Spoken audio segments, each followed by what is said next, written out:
Good afternoon. आगे बढ़ते हम लोग जनरल क्लासेस में थे। लास्ट लेक्चर में अपने एक आधा चैप्टर तो खत्म कर दिया है। ओके, तो हमने सेक्शन 3 वगैरह देख लिया और सेक्शन 3 के अंदर के डेफिनेशन देख लिया हम लोगों ने। ओके, तो सेक्शन 5 भी हम लोगों ने शुरू कर दिया, इसको खत्म कर दिया अपने बच्चों। यस यस लिया। Alright, next one section 6, effect of repeal. अब ये भी चीज तुमको याद ही रखनी है इसमें, ठीक है, याद ही रखनी, इसको याद ही रखना पड़ेगा। इसका कंसेप्ट क्या है, I will tell you, no doubt about it. Okay, पर कभी आया तो डायरेक्ट क्वेश्चन इसके ऊपर आ सकता है, effect of repeal. Like I said, interpretation studies और जनरल क्लास एट में जनरली डायरेक्ट क्वेश्चंस ही आएंगे। ओके, बिकॉज केस स्टडी बनाकर देना is quite, you can say, lengthy part in both these chapters. GCA तो जीसीए में भी तो भी एटलीस्ट पॉसिबल है केस स्टडी बेस बना के देना। ओके, इंटरप्रिटेशन में नॉट। चलो, इफेक्ट ऑफ रिपील। रिपील का पहले नॉर्मल मीनिंग क्या था कि वो एट हटा चुके हैं, निकाल चुके हैं, as if it never existed. ये तुमको वर्ड इंपॉर्टेंट है, मैंने क्या बोला, as if it was never ever there. जो भी आएगा लीगल लैंग्वेज में देखेंगे हम लोग, बट रिपील मतलब क्या, it never existed, it never existed. और डिलीट मतलब क्या, निकाल देना, but not understanding as if it never existed. था, हमको पता है कि वो था, पर अभी एप्लीकेबल नहीं, अभी नहीं है, that is called as deletion. Yes, repeal मतलब क्या बच्चों, कि अभी वो नहीं है और कभी भी नहीं था। हाँ या ना? यस एवरीबॉडी, सब लोग पूछो अपने अपने पुराने यादें मिटाते हुए, that is what effect of repeal. Check करो। So where any central registration, by the way ये फिर से मैं रिपीट कर रहा हूं, GCA general clause act is applicable mainly only on central acts. Okay clear? उसका तो डायरेक्टली देख के रखे कि सेंट्रल एक्ट्स के लिए एप्लीकेबल है। So where any central law made after the commencement of GCA repeals, okay, any act made or yet to be made, मतलब ऑब्वियसली क्योंकि जीसीए बच्चों क्या बोल के रखा था कि it is applicable on central acts, तो जीसीए 1897, तो 1897 के दिन, मतलब वो ईयर में जो भी एक्ट्स थे ऑलरेडी या फिर जो भी एक्ट्स बनेंगे फ्यूचर में, उसके लिए उन्होंने अभी से कुछ रूल्स देके रखा था। क्या, कि जब भी कोई सेंट्रल एक्ट है ना रिपील करेगा एनी एक्ट जो ऑलरेडी है या फिर जो बनेगा, okay, so unless another purpose exist, वो छोड़ दो, अनलेस अनदर पर्पस मतलब तुम्हारा फिर से एक्सेप्शन हो गया, the repeal shall not, the repeal shall not revive anything not enforced, then affect the previous operation of any law so repealed, or anything done duly done or suffered thereunder, or affect any right, privilege, obligation or liability acquired or incurred under any enactment so repealed, or affect any penalty, forfeiture, punishment already done under the earlier act, या फिर affect any injury, litigation or remedy with regard to such claim, privilege, debt or responsibility, or any inquiry, litigation or remedy may be initiated, continued or insisted। Basically इनको कहना क्या है, इन्होंने 5-6 points हमको देके रखे, 1 2 3 4 5। यस चलिए, उसको हो सके तो एज इट इज उतना ही लिखो। ओके, बट इसको मीनिंग क्या, टेल यू दैट। ओके, कि जब भी रिपील होता है, जब भी रिपील होगा, okay, it will not affect, it will not लिखा बच्चों, इट विल नॉट अफेक्ट जो भी रिपील्ड एक्ट के अंदर हो गया है। मतलब क्या, let me give an example. Late us से बच्चों, देयर इज लॉ नंबर 1, मतलब एक कोई पुराना एक्ट है, एक्ट था लॉ नंबर 1, मैंने उसको देख के रखा है नाम। Okay, everyone okay tell you, it got repealed मतलब उसको निकाल दिया, and it was replaced, let us say it was replaced with, या फिर वो रिवाइव, आगे भी आएगा रिवाइवल और रिपील्ड एक्ट भी आएगा, तो मान लो इट वाज रिप्लेस्ड या फिर रिवाइव लेटर जो भी रहेगा with act number 2। So act number 1 था, वो उसको उड़ा दिया, उसको रिपील किया है। ओके, अब ध्यान देना, अब जब लॉ नंबर 1 जो भी था तुम्हारा ये पुराना एक्ट, जब रिपील उसको रिपील किया गया, उसके अंदर बच्चों एक इंसान को, लेट अस से as per this old act, ये जो भी है, it is about crime, penalty और सम ऑफ द अदर एक्ट, कुछ भी रहेगा, उसके अंदर कोई पर्टिकुलर सेक्शन के अंदर एक सजा हुई किसी को, तो एंड दैट सजा, दैट पनिशमेंट लेट अस से was of jail of 10 years. Example दे रहा हूं मैं तुमको, ठीक है, तो as per the particular old act maximum punishment was 10 years, और कोर्ट ने भी उसको दिया बच्चों 10 इयर्स, ठीक है। अब बच्चों वो जेल में है, वो उसकी सजा काट रहा है, ओके क्लियर, 4 साल हो गए, मान लो 6 साल हो गए, उसके बाद बच्चों एक्ट रिपील हुआ है। I getting point? So court ने ऑर्डर किया कि अब ये जेल में जाएगा इंसान, यस चलिए, वो इंसान जेल में गया, क्लियर लिया। अब जेल में कुछ साल बिताने के बाद, अब तक पूरा उसका टेन्योर हुआ नहीं जेल का, पर बीच में बच्चों ये एक्ट रिपील हुआ, जो एक्ट के अंदर उसकी पनिशमेंट हुई है ना, जो एक्ट के हिसाब से, जो एक्ट के अंदर उसको पनिशमेंट हुई है, वो एक्ट बच्चों हट गया, यस टेलियर, व्हाट विल हैपन, वो जेल से छूटेगा कि नहीं छूटेगा before 10 years? Answer is no. बच्चे चिल्ला चिल्ला के बार बार बोल रहे कि shall not affect, shall not affect, shall not affect. Okay, मतलब बेसिकली जो रिपील्ड एक्ट के अंदर जो भी चीज हुई है, रिपील्ड एक्ट के अंदर जो भी चीज हुई है, वो उसका जो अगर हो चुकी है तो उसमें कोई भी अमेंडमेंट चेंजेस कुछ भी नहीं होगा। यस चलिए एवरीबॉडी, बात समझी कि नहीं समझी? लेट अस से रिपील्ड एक्ट इज रिप्लेस्ड, है ना, विद एक्ट नंबर 2, और एक्ट नंबर 2 ने बोला अच्छा ऐसे सजाओं के लिए 8 साल ही हम लोग कर रहे हैं, 10 साल नहीं करेंगे, 12 साल नहीं कर रहे हैं। Yes clear? फिर भी पुराने एक्ट के अंदर जो भी पास किया गया था वो वैसे के वैसे रहेगा, उसमें कोई चेंजेस नहीं आएंगे। ऑलरेडी लिया, भले वो सजा कम होती है फिर या फिर सजा बढ़ भी गई तो भी जो हो चुका है, जो एप्लीकेबल था जो तभी के टाइम पे, उसके हिसाब से बच्चों कंटिन्यू रहेगा अभी भी, even if the act is repealed. Yes चलिए, ऑल ऑफ यू क्लियर? तो मीनिंग तुमको मेन पर्पस बता रहा हूं मैं, उसमें ये तुम्हारे बहुत सारे पॉइंट्स आएंगे।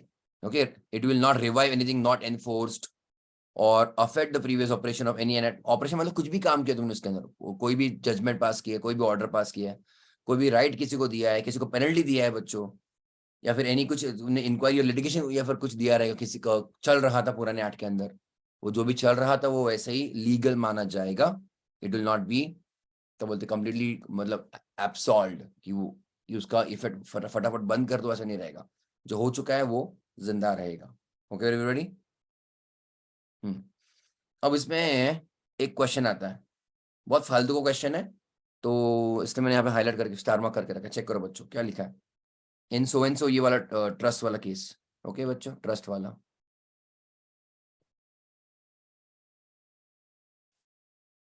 एक धूम के लिए आता ही है। गिव डेफिनेशन और कैन से गिव मीनिंग और sorry difference between repeal and deletion. Look at कितना फालतू वर्डिंग्स है, पर तुमको वैसे का वैसे लिखना पड़ेगा। आई am telling you that. Okay, ध्यान देना। सो रिपील ऑफ प्रोविजन, यहाँ पे हम लोग ठीक है, repeal of provision is in distinction of deletion. Repeal मतलब क्या? Complete obliteration of the provision. Obliteration मतलब निकाल दिया बच्चों, कंप्लीटली उड़ा दिया, as if it never existed. Important, repeal. Okay, thereby affecting all incoherent rights and all causes of action related to the repealed provision. However, deletion ordinarily takes effect from the date of legislature affecting the said deletion. मतलब जब से बोलेगा legislature कि भाई अब अभी से deleted है, या फिर फ्यूचर में 2 महीने बाद या फिर 1 साल के बाद डिलीट हो रहने वाला है, तो तब से वो इफेक्टिव रहेगा डिलीशन। पर इसका मतलब ये नहीं है कि वो कभी भी नहीं था। Okay, never to effect total effecting or wiping out of the provision as if it never existed. never बोला यहाँ पे, ठीक है, कि कभी वो था ही नहीं, ऐसा नहीं मानेंगे। अभी चला गया है या फिर अभी डिलीट हो रहा है ऐसा मानेंगे। रिपील मतलब क्या बच्चों? रिपील मतलब क्या? As if it never existed. Clear deliver all of you? अरे हाँ, यही 2 लाइन है बच्चों, और इसमें तुम अगर ये जोड़ दो केस लॉ तो तुमको पूरे मार्क्स मिलेंगे फिर। यस एवरीबॉडी, 2 ही लाइन है। कंप्लीट ऑब्लिटरेशन को हाईलाइट करो, और वही as if it never existed. Yes चलिए everybody, and deletion ordinarily takes effect from the date of legislature giving the date of deletion. Yes चलिए, but never effecting कि it never existed। तो थोड़े से वर्डिंग बच्चों टफ है, इसमें अलग है, और उसको वैसे ही रखो याद। ठीक है एवरीबॉडी? देन सेक्शन 6 जो है तुम्हारा repeal only applies to repeal and not to omission. Okay, and applies when the repeal is of the act and not of a rule. तो सेक्शन 6 बच्चों वो भी याद रखना, section 6 is applicable for repeal of the act and not repeal of the rules. Okay, आगे बढ़े हम लोग बच्चों।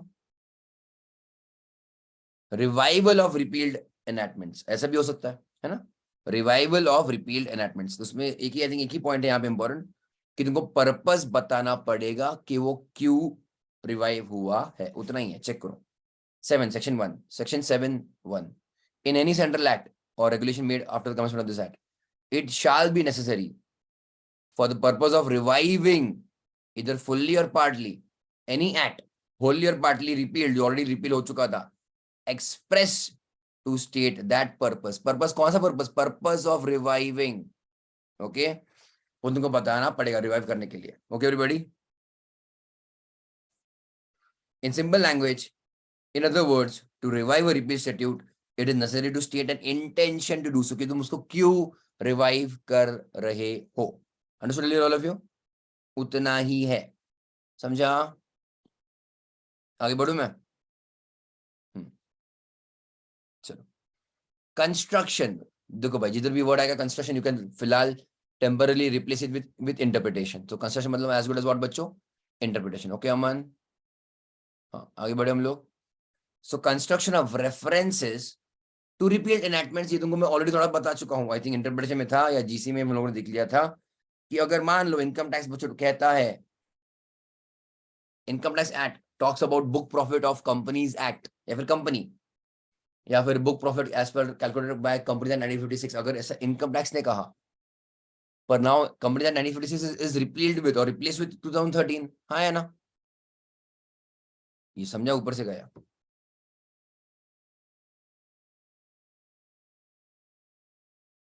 इनकम टैक्स एक्ट ने बच्चों, इनकम टैक्स एक्ट ने 1961 ने रिफर किया कि book profit as per company act 1956, I think I had given you this example. क्यों बच्चों? क्योंकि 1961 में कौन सा कंपनी एक्ट एप्लीकेबल था?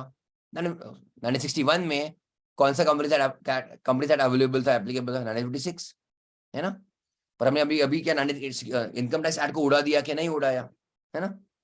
तो कुछ रेफरेंस देकर रखा कंपनी एक्ट 1956 का, बट बच्चों अभी ये ही रिप्लेस हो चुका है विद कंपनी एक्ट 2013। तो क्या माना जाएगा बच्चों? इसमें सिंपल लॉजिक क्या है, हाँ, कि जो रिपील हुआ है उसको कहीं अगर और रेफर दिया जा रहा है तो ना इनकम टैक्स एक्ट मान लेंगे कि इनकम टैक्स एक्ट इज बच्चों ना गिविंग रेफरेंस टू और referring to not 1956 but it is referring to 2013। कुछ समझा कि नहीं? अपने पास आगे एग्जांपल है यहाँ पे, तो will do that in some time, ठीक है? चलो, where this act GCA or central act or regulation made after commencement of this act repeals and reenacts, है ना?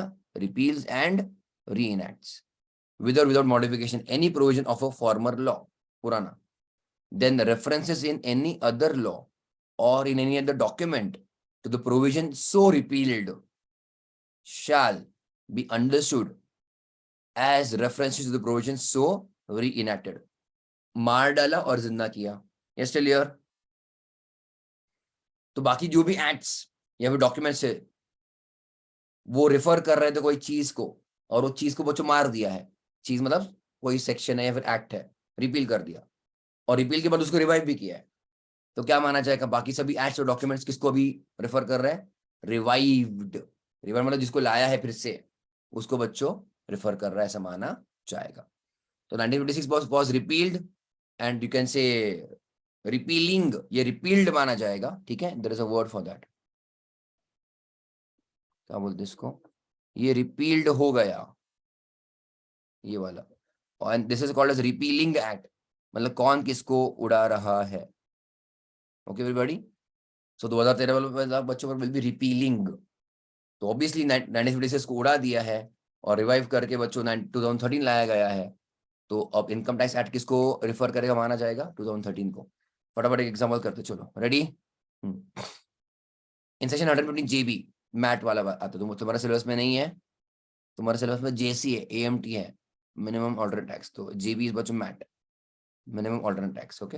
इन section 115 JB of income tax act for calculation book profits, okay, company that 1956 are required to be referred, है ना?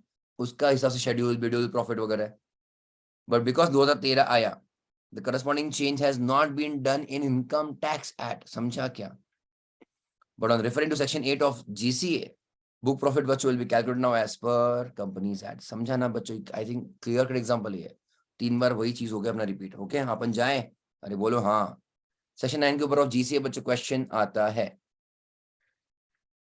Commencement and termination of time, इसका importance बहुत जगह पे है कि कंपनी एक्ट में तो बच्चों भर भर के चीज बोला, ये 7 दिन के अंदर करो, ये 5 दिन के अंदर, 15 दिन, 20 दिन, 30 दिन, 45 डेज, 60 दिन, ऐसे बहुत जगह बच्चों कुछ कुछ प्रोविजन देके रखा है, तो टाइम इज गिवन, तो टाइम कब शुरू होगा, टाइम कब खत्म होगा, लाइक वेरी फेमस एग्जांपल बच्चों अपना ये 21 क्लियर डेज वाला स्टोरी है ना। तो टाइम मतलब क्या exactly, that is one thing. Company act में दूसरा, अगर और एग्जांपल दूं, नेगोशिएबल इंस्ट्रूमेंट्स एक्ट में ही देके रखा है कि कब से कितना दिन माना जाएगा, कितने महीने माने जाएंगे, वो सब चीज है।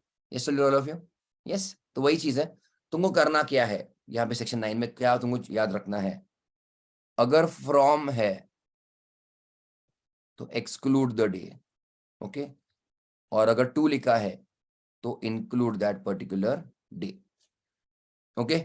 अब तुम बोलोगे क्या स्टोरी है, देखो बच्चों तुमको यही याद रखना और ऐसे वर्ड्स लिखना है। And any law, it shall be sufficient for purpose of excluding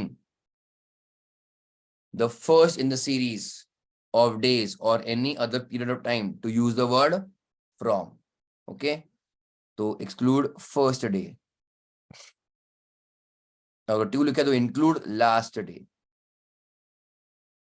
include last day, ठीक है। आगे जाओ मैं, including the last day in a series, including the last in a series of days or any other period of time to use the word to, okay। Check करो यहाँ पे highlight किया है बच्चों, इंपॉर्टेंट है, ओके। फ्रॉम रहा तो exclude first day, और टू रहा तो बच्चों इंक्लूड लास्ट डे। क्लियर लिया, एग्जांपल यही एग्जांपल आता है क्वेश्चन में भी, और उसको भी तुम यही छापो, एकदम लॉजिकल है, बट यहाँ पे क्लियर कट देकर रखा, कभी कुछ कंफ्यूजन होना नहीं चाहिए, इसलिए। A company declares dividend for its shareholders in AGM on 30th September को, तो हमको बच्चों ऐसा सेक्शन 123 ऑफ कंपनी एक्ट पता है कि हमको 30 दिन के अंदर बच्चों पेमेंट करना पड़ेगा डिविडेंड का। हमने डिक्लेयर कब किया बच्चों डिविडेंड, 30th सितंबर को। तो थिंग इज हमको विद इन 30 डेज पेमेंट करना है डिविडेंड का। My 30 days begins on 30th September और नो, टेल मी एवरीबॉडी।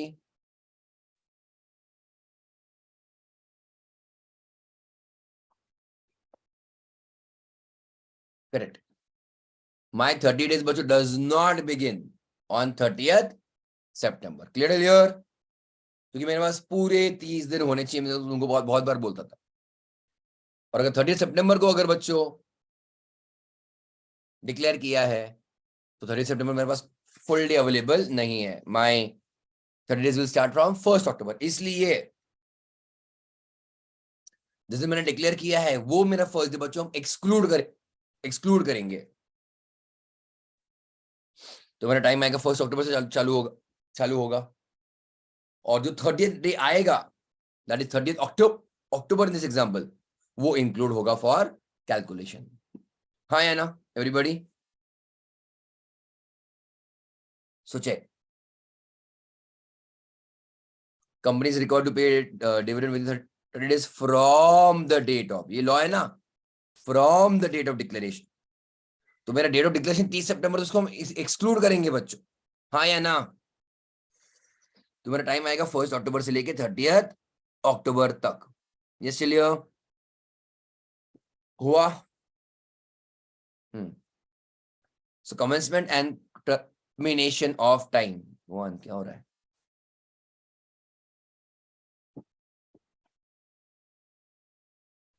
आगे बढ़े। Then computation of time, whereby any law, an act or proceeding is directed मतलब instructed or allowed to be done or taken in any court or office on a certain day or within prescribed time period, मतलब हाँ 7 दिन के बाद, 10 दिन के अंदर, वगैरह वगैरह वगैरह, है ना। 7 दिन के अंदर इसको पेश किया जाए, 10 दिन के अंदर पेमेंट हो जाना चाहिए। So if the court or office is closed on that day, check करो, if the court or office is closed on that day और last day of the prescribed date, जो भी दिन बोला कि भाई अगले महीने की 15 तारीख को आ जाना। पर बच्चों मान लो भाई 15 तारीख को छुट्टी है फॉर सम रीजन, या फिर बोला 10 दिन के अंदर पेमेंट हो जाना चाहिए, 10 दिन के अंदर इसको हाजिर करो, तो 10 दिन के अंदर, तो जो 10th डे है उस दिन बच्चों ऑफिस बंद है या फिर कोर्ट बंद है, देन द एक्ट और प्रोसीडिंग जो भी बोला है करने को shall be considered as done or taken in due time if it is done or taken on the next day afterwards on which the court or office is open। कि मान लो होली है, इंडिपेंडेंस डे है, और some other reason court is closed for 2-3 days, 2-4 दिन के लिए बच्चों court बंद है, तो जब खुलेगा कोड, उसके नेक्स्ट डे पे तुम काम करो, मतलब जब जिस दिन कोड खुलेगा, इफ इट इज डन और taken on the next day afterwards on which the court or office is open. Yes, clear? तो अगर लास्ट डे पे कोर्ट जो भी तुम्हारा टाइम पीरियड दिया गया था, उसके लास्ट डे पे कोर्ट बंद है, तो जब कोर्ट चालू होगा तब बच्चों किया तो भी चलेगा, it will be considered as done within time. मतलब बेसिकली कितना कॉमन सेंस है, जो तुमको बोला गया था कि टाइम के अंदर करो, पर बच्चों तभी ऑफिस ही बंद है, क्या बोलते हैं ऑफिस मतलब गवर्नमेंट ऑफिस, या फिर कोर्ट ही बंद है, तो you could not do it with in time legally, so you'll be given time to do the work when the court starts working. Okay, everybody? It will be completely legal or valid. Measurement of distance, shortest aerial distance है क्या, check करो। Just like तुम्हारा agricultural land, तो कोई भी जगह का हमको डिस्टेंस कैलकुलेट करना है, अगर कैलकुलेट करना है और वो वही एक्ट में देखे नहीं रखा how to calculate the distance, तो the distance which will be major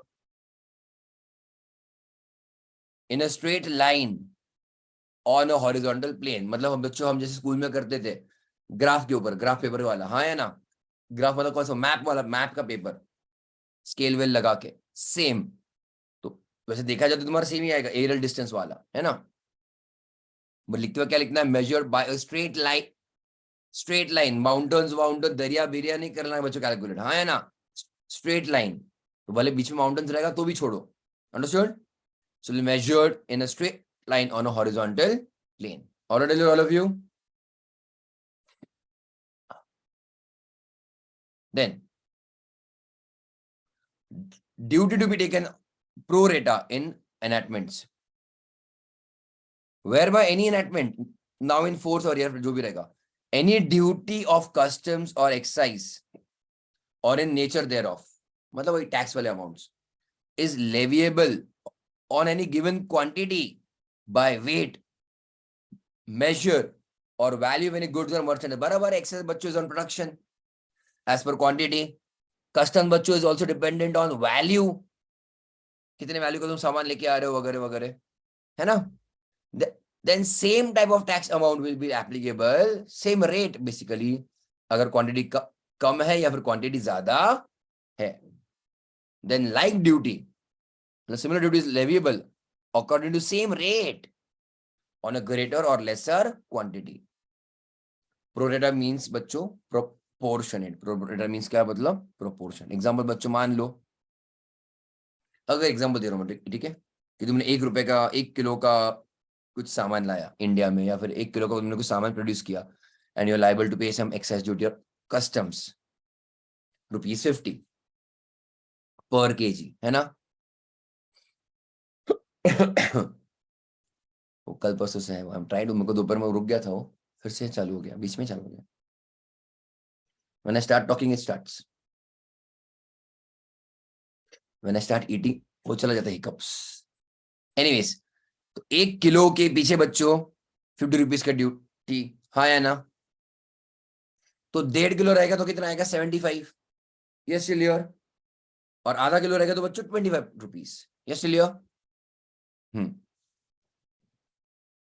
तो सिमिलरली बच्चों, मतलब प्रोपोर्शन तुम्हारा रेट ऑफ टैक्स लगेगा। तो ऐसा नहीं कि 1 किलो नहीं हुआ 800 ग्राम ही हो गए तो ड्यूटी नहीं लगेगा, ऐसा नहीं लगेगा, बट प्रोपोर्शनल बेसिस पे। Yes everybody. So word is about बच्चों प्रो रेटा, याद रखना, ठीक है।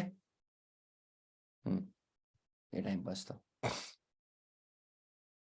Then we come to one of the most important question. ये क्या लिखा मैंने, 8 मार्क, जिसके ऊपर से बहुत अलग क्वेश्चन बनते हैं, बहुत मजेदार क्वेश्चन बनते हैं, ठीक है एवरीबॉडी। हाँ, gender and number. Okay everybody,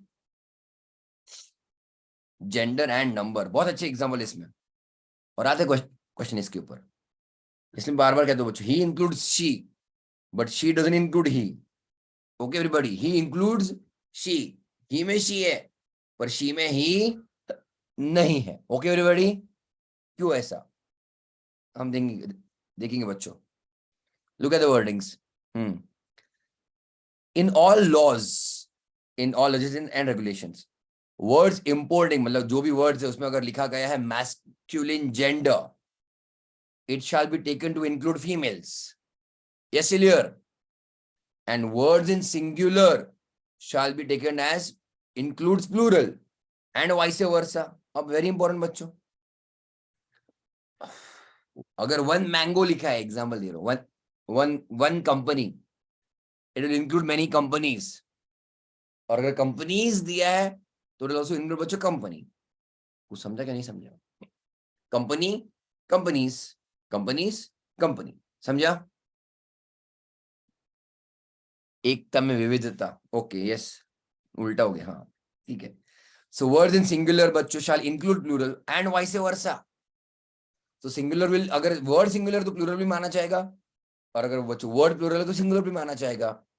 and look here, अगर मैस्कुलिन वर्ड है ही, हिम, है ना, ऐसा वाला, वो जो बायो में लिखते हैं ना लड़के आजकल, लड़के लड़कियां, हिम हर कुछ तो लिखते हो ना, हर नहीं, हिम ही हिम, ऐसा कुछ तो लिखते बाबा, something like this there, I don't know, मेरे को बाद में समझा कुछ तो, उसका अलग अलग ही स्टोरी रहता है उसका. एनीवेज, पर कोई लॉ में अगर ये वर्ड लिखा है ही वगैरह, तो ही विल इंक्लूड शी. समझा? Will include females. पर लुक एट बच्चों, look at point number 1 and 2, क्या फर्क दिख रहा है तुमको?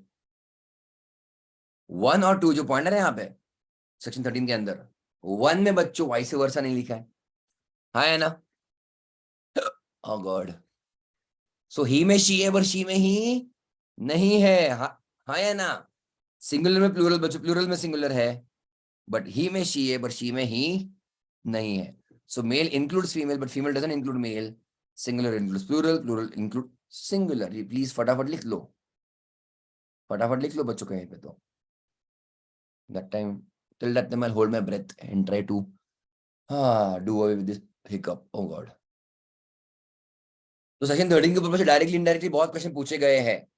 इसके ऊपर केस स्टडी बेस्ड क्वेश्चन भी पूछा गया है. I am telling you, literally question उठाया है फ्रॉम स्टडी मटेरियल.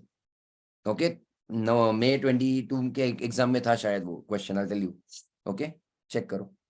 क्या था वो? बुल के बारे में था. बुलॉक्सन बुल के बारे में था. ठीक है, will do that in some time. अब चेक करो, अच्छे अच्छे तुम्हारे कंसेप्ट है इसमें. ओके, अब ध्यान देना. मेल विल इंक्लूड फीमेल, बराबर बच्चों. The word main may be properly held to include women. Okay, and a pronoun he and its derivatives, he का derivative मतलब क्या? he, his, him, कुछ भी रहेगा, है ना, may be understood to refer to any person whether male as well as female बच्चों. हाँ या ना? so the words his father and mother, his father or mother and mother, as they occur in section 125 so and so, has been understood to include her father and mother also. मतलब his father and mother को अगर हम ये word पढ़े तो इसको हम लोग her मतलब फेमिनिन भी मानेंगे. her mother and father, and a daughter has been held to be liable to maintain her father unable to maintain himself. क्या समझा? तो मतलब एट अभी जेंडर इक्वालिटी आ गई है ना इन दिस इंटरप्रिटेशन, है कि नहीं? तो पेरेंट्स का ख्याल रखना बच्चों, या फिर मान लो पेरेंट्स ने बच्चों का ख्याल रखना, ये एक लीगल ड्यूटी है. तो अगर जहाँ पे वो सीआरपीसी जो भी सेक्शन देके रखा है उसमें लगा person shall whatever shall take care of his parents, है ना, मदर एंड फादर. हिज, तो हिज बच्चों इंक्लूड्स हर आल्सो. समझा? तो even daughter is liable to maintain. इसके ऊपर केस स्टडी आ सकता है. Okay, then the general rule of so and so has been applied to in circumvention of interpreting of succession with laws dealing with matters of succession. The words male descendants, okay, were not interpreted to include female descendants. अब यहाँ पे highlight कर दो. तो जहाँ पे clear cut mail लिखा गया है, ही नहीं लिखा है बच्चों, है ना, ही हिज हिम नहीं लिखा, मेल लिखा गया है. तो वहां पे मेल में बच्चों फीमेल नहीं है, क्लियर कट. अब क्योंकि वहां पे clear cut word male use किया गया है. ओके, और उसके लिए क्या करना पड़ेगा? अगर वो करता अगर जो भी है ना HUF के रूल्स वगैरह, तो वो अलग हो गया कि हमको एट ही चेंज करना है. मतलब तुमको पता लिटरली HUF में वैसा ही था कि ऑल मेल मेंबर्स, तो मेल लिखा गया था ना क्लियर कट. तो ऐसा हम लोग उसका इंटरप्रिटेशन नहीं ले लेके all male members will include female members also. ये तो अमेंडमेंट आया 2005 में. जब तुमने इनकम टैक्स पढ़ा रहेगा उसमें स्टार्टिंग फर्स्ट चैप्टर में देखे रखा बच्चों कि 2005 में सुप्रीम कोर्ट ने इसमें अमेंडमेंट लाया खास और बोला कि ऐसा ऐसा इनको भी पावर दिए जाएंगे फीमेल्स को, तो वो लाया गया था। पर अगर वो लाया गया नहीं है वैसा कुछ अमेंडमेंट, तो तब तक अगर मेल लिखा गया है तो मेल के लिए बच्चों मेल ही माना जाएगा। ओके, अब इसका मीनिंग और एक उसने आगे जाके दिखा दिया है, कैसे चेक करो। Where a word meaning a common gender is available but the word use is specific gender, मतलब हम लोग वर्ड यूज करते थे पर्सन और फैमिली मेंबर, है ना, पर वो नहीं यूज कर रहे हैं बच्चों। हम लोग कौन सा स्पेसिफिक जेंडर यूज कर रहे हैं, मतलब हमारे पास चांस था कॉमन जेंडर यूज करने का कोई ना कोई वर्ड, पर हम यूज कर रहे हैं स्पेसिफिक जेंडर। यस चलिए, then there is a presumption that the provisions of general process act will not apply. मतलब क्या, जनरल प्रोसेस एक्ट क्या बोलता है बच्चों, जनरल प्रोसेस एक्ट बोलता है कि ही इंक्लूड शी, पर वो हम फिर इंटरप्रिटेशन नहीं ले पाएंगे कब, अगर एक्ट कोई भी जहां पे भी हम इंटरप्रेट कर रहे हैं वहां पे उन्होंने एक स्पेसिफिक जेंडर यूज किया है, जब उनके पास चांस था कॉमन वर्ड यूज करने का। एग्जाम्पल, और इस बच्चों इसके डायरेक्ट क्वेश्चन आया था, the word bullocks could not be interpreted to include cows because हमारे पास मान लो क्या बोलते हैं, क्या कौन सा कैटल, तुम लोग बोलते हो कैटल हो गया, या फिर जो भी है डोमेस्टिकेटेड एनिमल्स है, कैटल वगैरह है ना, ऐसा हम वर्ड यूज कर सकते थे, या ओके एवरीबॉडी। पर उसके जगह हम क्लियर कर बच्चों एक जेंडर स्पेसिफिक नेम यूज कर रहे हैं, तो बच्चों we will not be able to include the other gender in it. समझा, इसके ऊपर क्वेश्चन आया था, clear cut, whether bull includes cow और नो। ओके, उन्होंने पूरा स्टोरी दिया फिर उसमें वो सब डाल के रखा, वेदर बुल इंक्लूड्स काउ और नो। हुआ, आगे बढ़ेंगे बच्चों हम लोग। देखो हिकअप चला गया, फिर से आ सकता है पता नहीं। Okay, it can sense fear I think. हाँ, पावर्स एंड फंक्शनरीज, अच्छा मैंने मार्क किया था, बराबर है कि कितने पेज रह गए सांबा। ओके, इतने सारे पेजेस रह गए, आगे बढ़े। पावर कन्फर्ड, कन्फर्ड मतलब बच्चों given to be exercisable from time to time, मतलब बच्चों टाइम पास के लिए नहीं दिया पावर, तुम पावर कभी भी तुमको ठीक लगे तो उसको इस्तेमाल कर सकते हो। क्यों रे बेटा, so power can be use any time, ROC हो गया, आरडी हो गया, कोर्ट्स हो गए, कोई भी हो गया, इनकम टैक्स ऑफिसर, तो जिसको कोई भी एक्ट में पावर देके रखा है कैन बी यूज्ड, यूज करने के लिए फिर से उसको परमिशन मांगने की जरूरत नहीं है, जिसको भी पावर दिया है।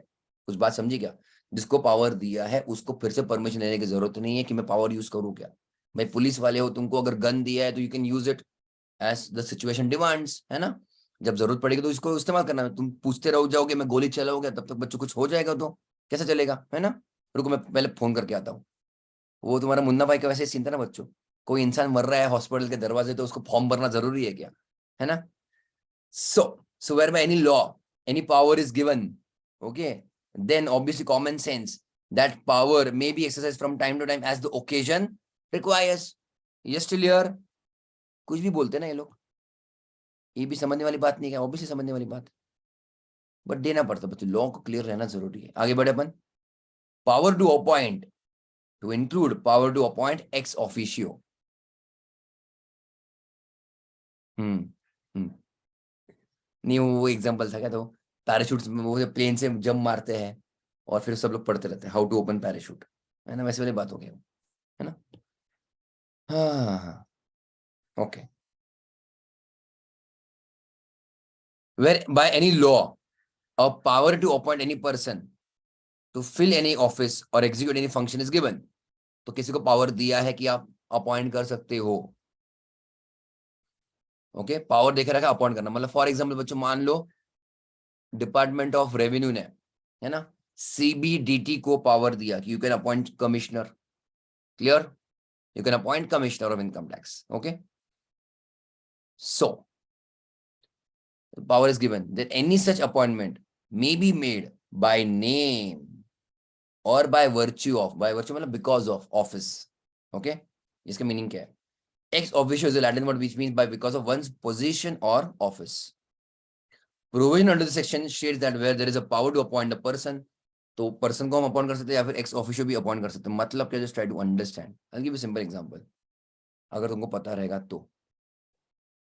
अब जीएसटी काउंसिल की अगर हम लोग बात करें, ठीक है, तो जीएसटी बच्चों पूरा स्टोरी ही आया है थ्रू कॉन्स्टिट्यूशनल अमेंडमेंट, ये तो तुमको पता है। यस चलिए, constitutional amendment, but GST council का चेयरमैन बच्चों कौन होता है? Anybody has any idea?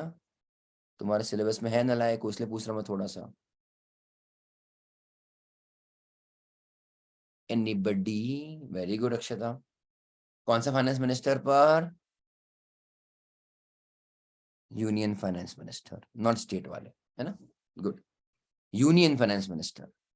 Now try to understand.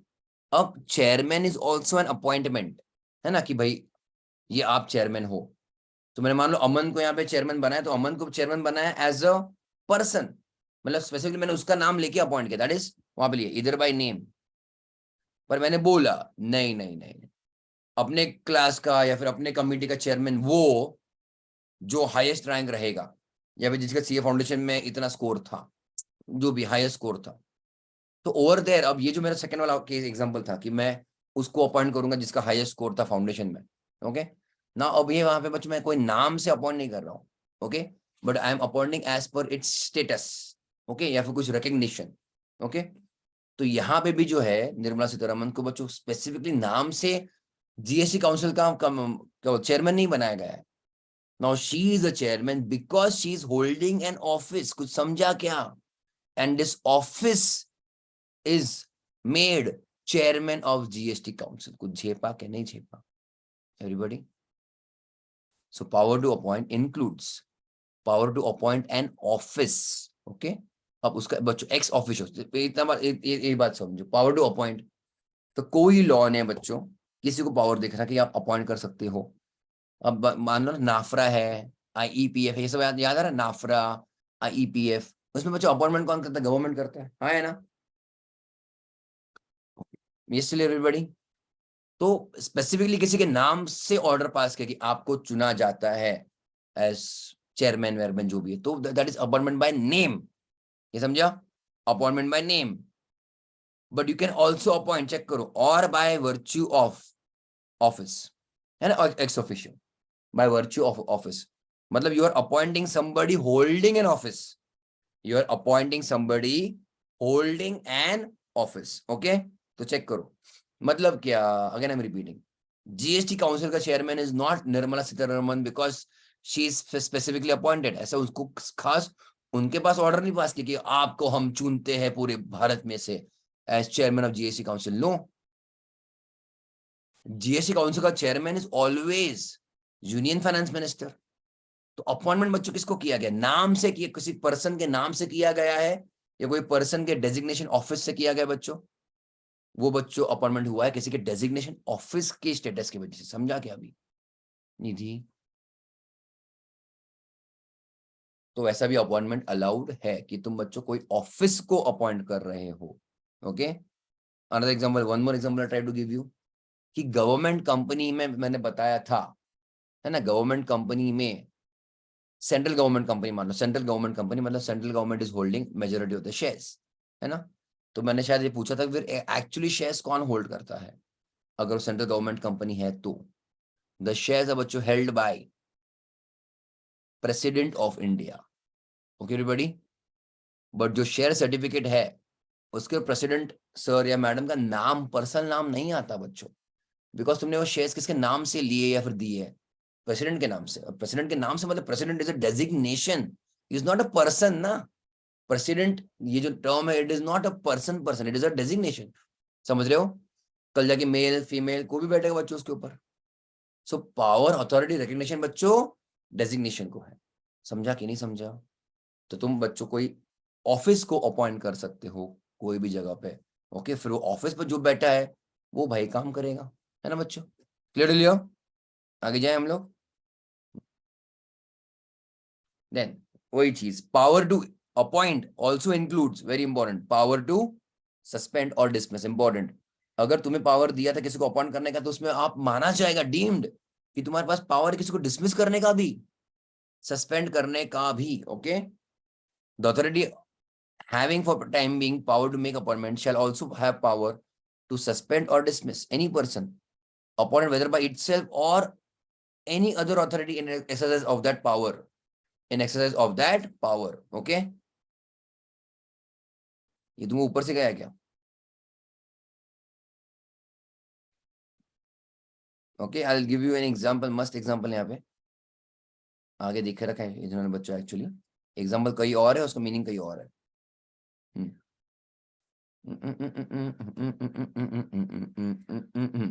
Check करो एग्जांपल, अच्छा है law. In Krishnamaya state, it was held that it is not essential that the same statutory authority that initiated a scheme under Road Transport Corporation should also implement it. It is open to the successor authority to implement or continue the same. मतलब कोई act है, ठीक है everybody, act के अंदर एक committee बनाया गया, क्लियर, सॉरी। अब वो कमेटी ने बच्चों कोई मान लो कोई स्कीम है, उसको लाया वगैरह रहेगा, इंट्रोड्यूस किया, okay. Now that committee is gone, मतलब कमिटी बंद पड़ गई, कमिटी को निकाल दिया गया, कमिटी इज नॉट वर्किंग, कुछ भी रहेगा।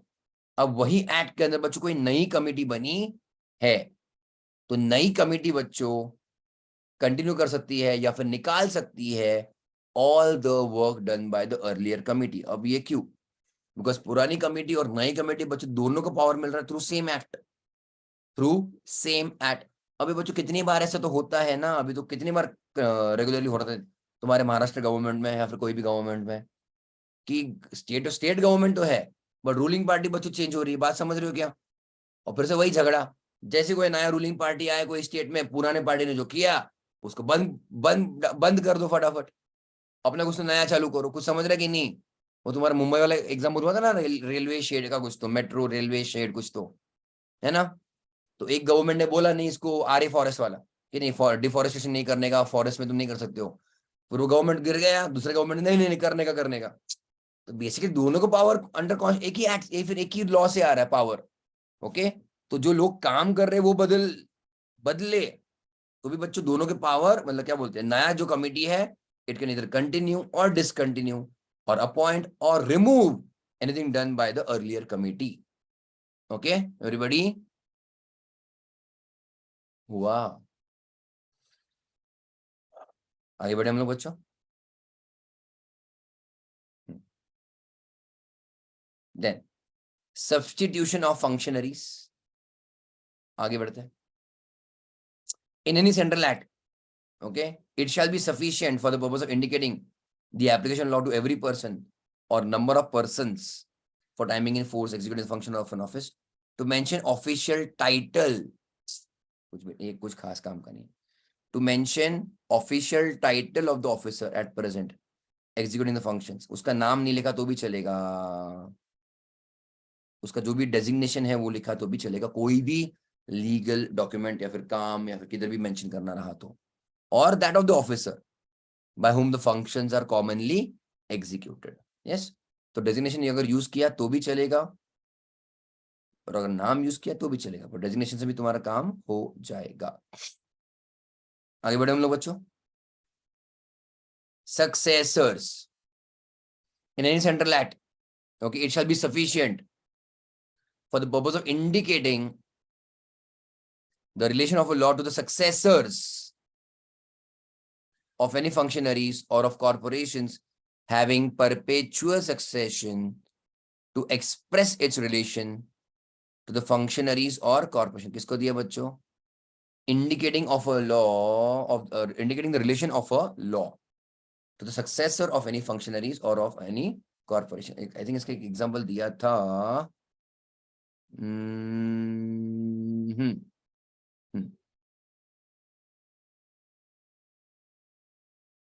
चेक करो। In case of preventive detention act,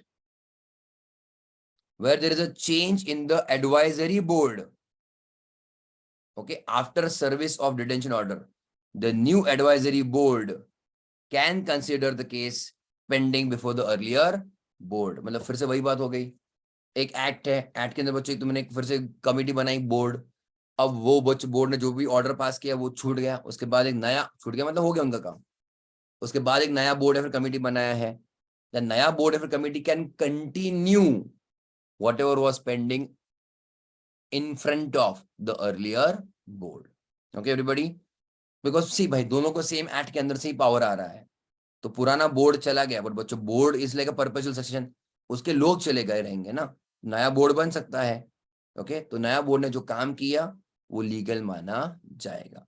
okay, as per the law ही माना जाएगा। Okay, and last one, official chiefs and subordinates. A law related to chief or superior shall apply to the deputies। मतलब तुम deputy मतलब क्या बच्चों, just like you have prime minister and deputy prime minister, you have बच्चों president and deputy president है अपने पास, मतलब vice बोलते हैं उसके पास vice president, then chief minister and deputy chief minister, मतलब सेकंड इन रैंक है ना, सेकंड इन रैंक समझते हैं ना, जो मेन बंदा है वो नहीं अवेलेबल है, फिर नहीं कर पा रहा है, तो उसके जगह पे टेम्पररी बच्चों सेकंड इन रैंक जो है वो करेगा। यस एवरीबॉडी, अरे हाँ, तो जो भी लॉ सुपीरियर वाले के ऊपर एप्लीकेबल था वो भी जूनियर वाले के ऊपर एप्लीकेबल हो जाएगा, अगर जूनियर वाला टेम्पररीली रिप्लेस कर रहा है सुपीरियर को। तुम्हारे क्लास में बच्चों मॉनिटर एंड वाइस मॉनिटर हुआ करता था, हाँ या ना? अगर मॉनिटर एब्सेंट है बच्चों, किसके पास पावर मिलेगा? वाइस मॉनिटर को। और वाइस मॉनिटर को बच्चों वही पावर मिलेगा जो मॉनिटर के पास था। कुछ समझा कि नहीं समझा एवरीबॉडी? ओ बच्चों क्लियर लिया? अमन, अक्षता, निधि बोलो बच्चों, समझे?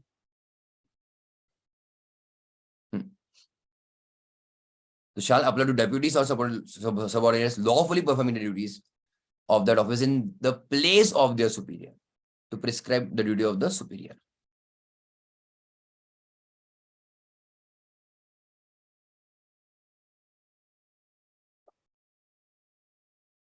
Provisions as to orders, rules, etc. made under enactments. Orders, and rules made under the law. Ready? Just like your income tax act, ये act हो गया और उसके अंदर बच्चों rules आएंगे ना? Yes or no? Companies act हो गया तो companies rules भी तो है. So construction of orders etc. issued under law, whereby any law, a power to issue any notification, order, scheme, rule, form or bylaws is given, then expression use a very important expression, मतलब जो word, symbol, words used in the notification, order, scheme etc. shall have the same meaning as given in the act. क्या समझा? Income tax act, CBDT and income tax rules गहरा संबंध है। जो भी बच्चों रूल सीबीडीटी ने बनाया और उसको डिस्क्लोज किया, या फिर नोटिफिकेशन बच्चों सीबीडीटी ने इशू किया, ओके, अब जो भी रूल या फिर नोटिफिकेशन एफएक्यू सीबीडीटी ने इशू किया, और वो जो नोटिफिकेशन या फिर रूल है उसके अंदर जो भी वर्ड यूज किया गया है, वो सभी वर्ड्स का बच्चों मीनिंग कैसे माना जाएगा, कैसा लिया जाएगा? शेम टू शेम उसका जो मीनिंग है बच्चों इनकम टैक्स एक्ट के अंदर। तो वर्ड असेसी, इनकम कुछ भी रहेगा, अगर उसको रूल्स में या फिर कहाँ पे नोटिफिकेशन में यूज किया गया है, तो उसका वही मीनिंग लिया जाएगा जो मीनिंग हम बच्चों उसका इनकम टैक्स एक्ट में लिया करते थे। इसलिए ऑल ऑफ यू बात समझी कि नहीं समझी? बिकॉज रूल्स वगैरह notification are part of the act ही मान लेंगे ना, तो उसका मीनिंग जो एक्ट के अंदर था वही मीनिंग बच्चों अपन उसका रूल में भी ले लेंगे। Is it clear all of you? Yes, अरे बोलो हाँ, यस।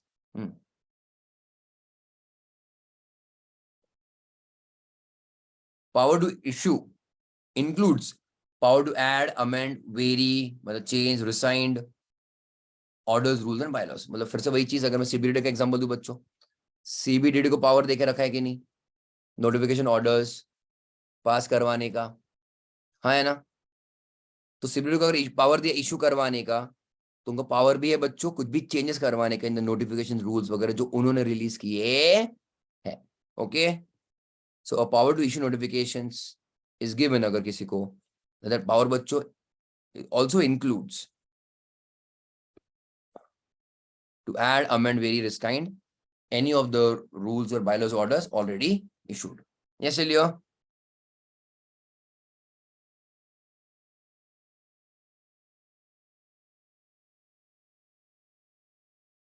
आगे बढ़े, सेक्शन नंबर 22 का भी क्वेश्चन आया नहीं है, और फिर भी इसको मैं तुमको स्टोरी समझा देता हूँ मैं, ठीक है? 22 का स्टोरी, रेडी?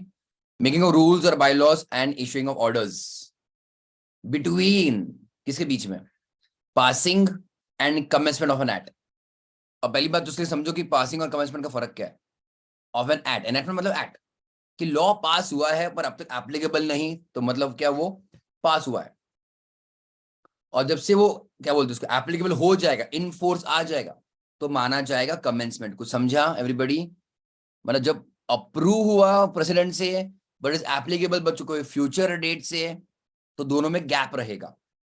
कि मान लो आज पास हुआ है act but it is applicable 6 months आगे से, तो कमेंसमेंट कब से, 6 महीने आगे से, पर पास कब हुआ है, आज। ये चलिए, अब इन दोनों के बीच के अंदर जो भी गैप है, एक्ट बच्चों तब तक एक्टिव या फिर उसको बोलेंगे एप्लीकेबल, कमेंसमेंट इन फोर्स नहीं हुआ है।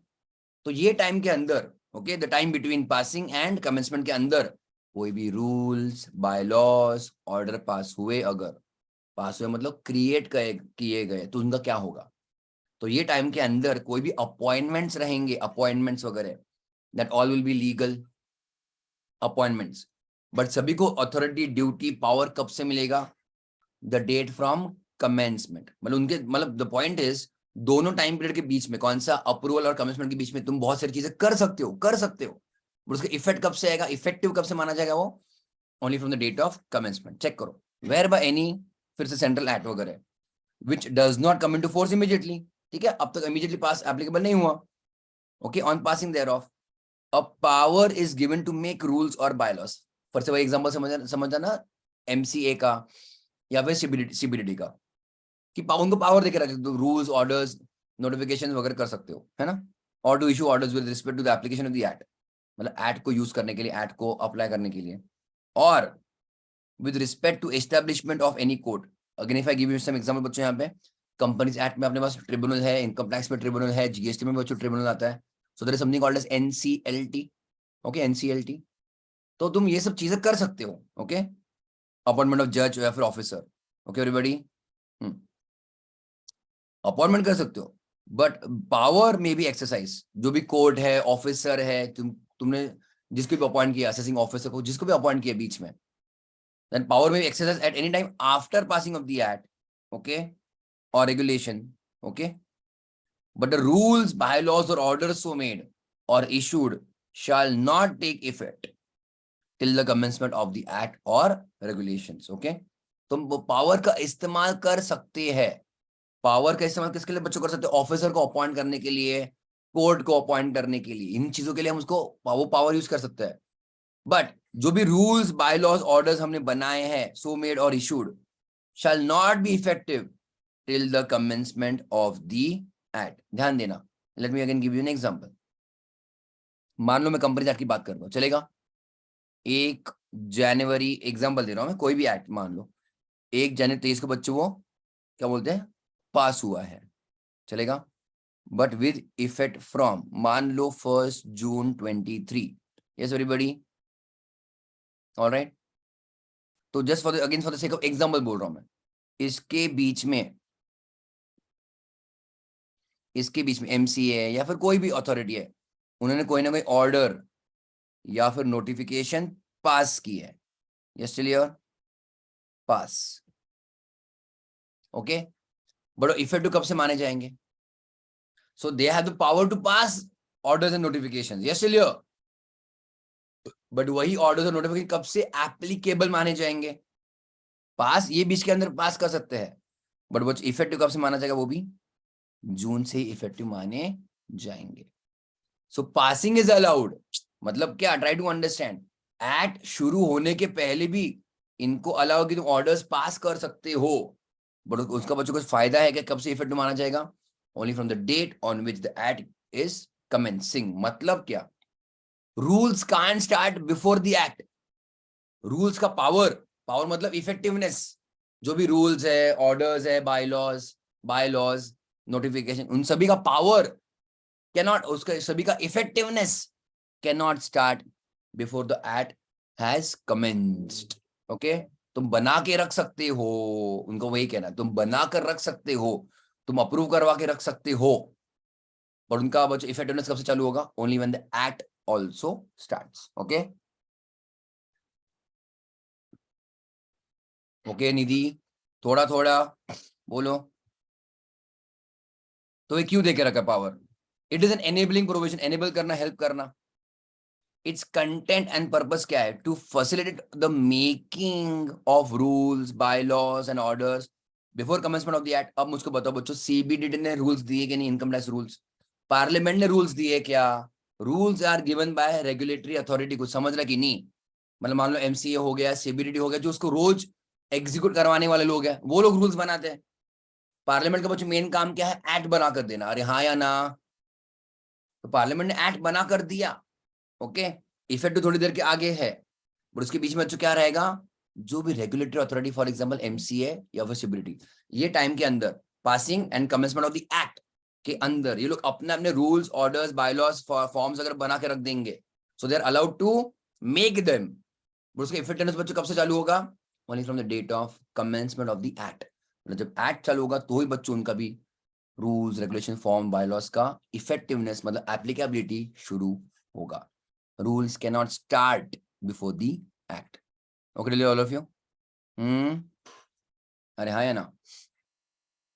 सो चेक करो, it validates rules, bylaws and orders made before coming into force of the law, provided they are made after its passing as a preparatory to the enactment coming into force।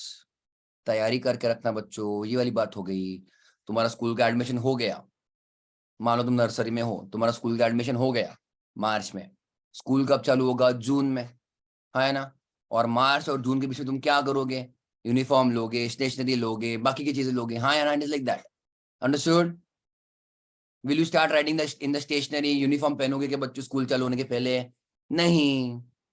तो यहाँ पर भी वही चीज है कि तुम रूल्स वगैरह बीच में बना के रख सकते हो, रूल्स, नोटिफिकेशन, ऑर्डर्स बनवा के रख सकते हो, बट कब से वो एप्लीकेबल हो सकता है? Only when the act has also commenced. Clear ले लियो? अरे बोलो हाँ। ओके ओके, ठीक है ना?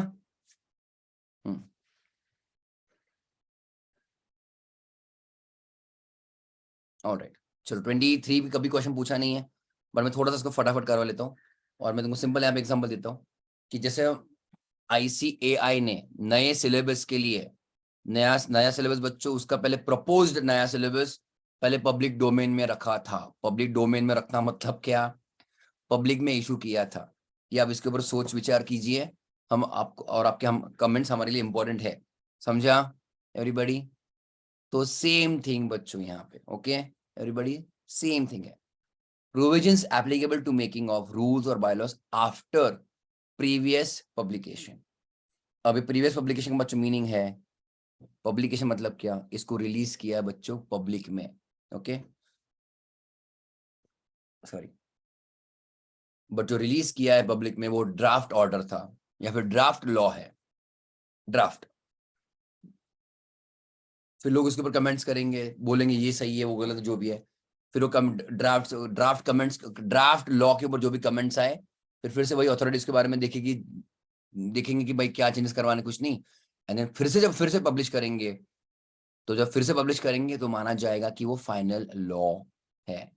तो जो पहली बार रिलीज किया है अगर और बोला है कि इसके ऊपर कमेंट्स दे सकते हो, तो वो ड्राफ्ट लॉ है, फाइनल लॉ नहीं है। तो लोगों ने कमेंट करने के बाद फिर से जब हम रिलीज करते हैं कोई लॉ, तो जब फिर से रिलीज करेंगे देन बच्चों will be final law, okay? अरे हाँ, swear again by central act और regulation a power to make rules और बायलॉज इज गिवन, है ना? To be is expressed to be given subject to the condition of rules or bylaws being made after previous publication।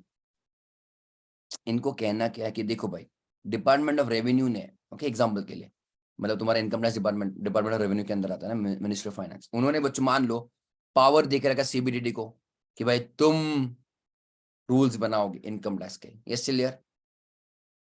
पर उनको बोल के भी रखा है, देखो भाई तुम पहले पब्लिश करोगे तुम्हारे रूल्स को, उसके बाद ही तुम उसको फाइनलाइज कर पाओगे।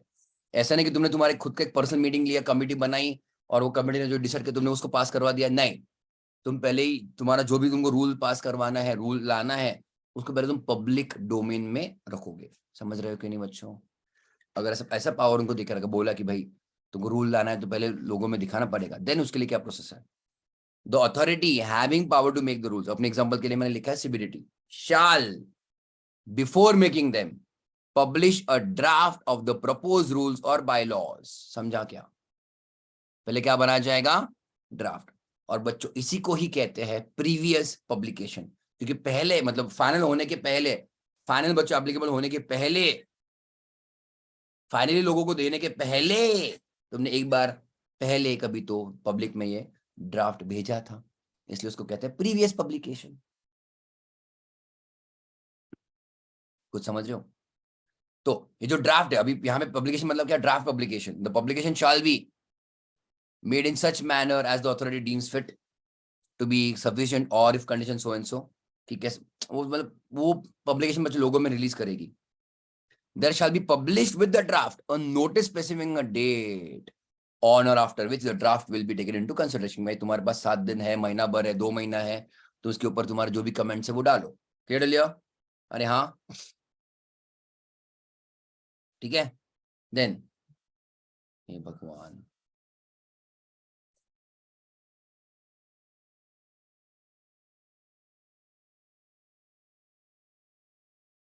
आगे जाओ मैं बच्चों। हम्म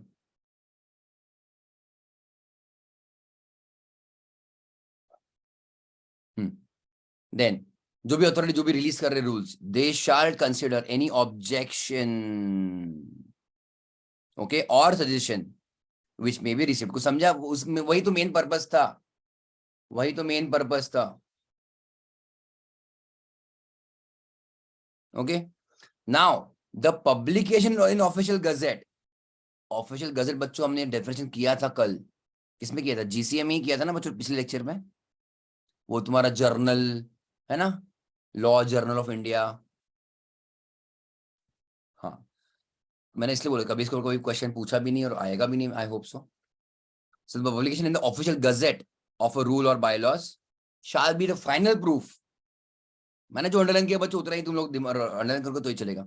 shall be final proof कि भाई rules और bylaws have been duly मतलब properly made।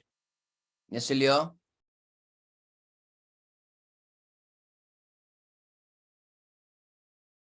हुआ बच्चों?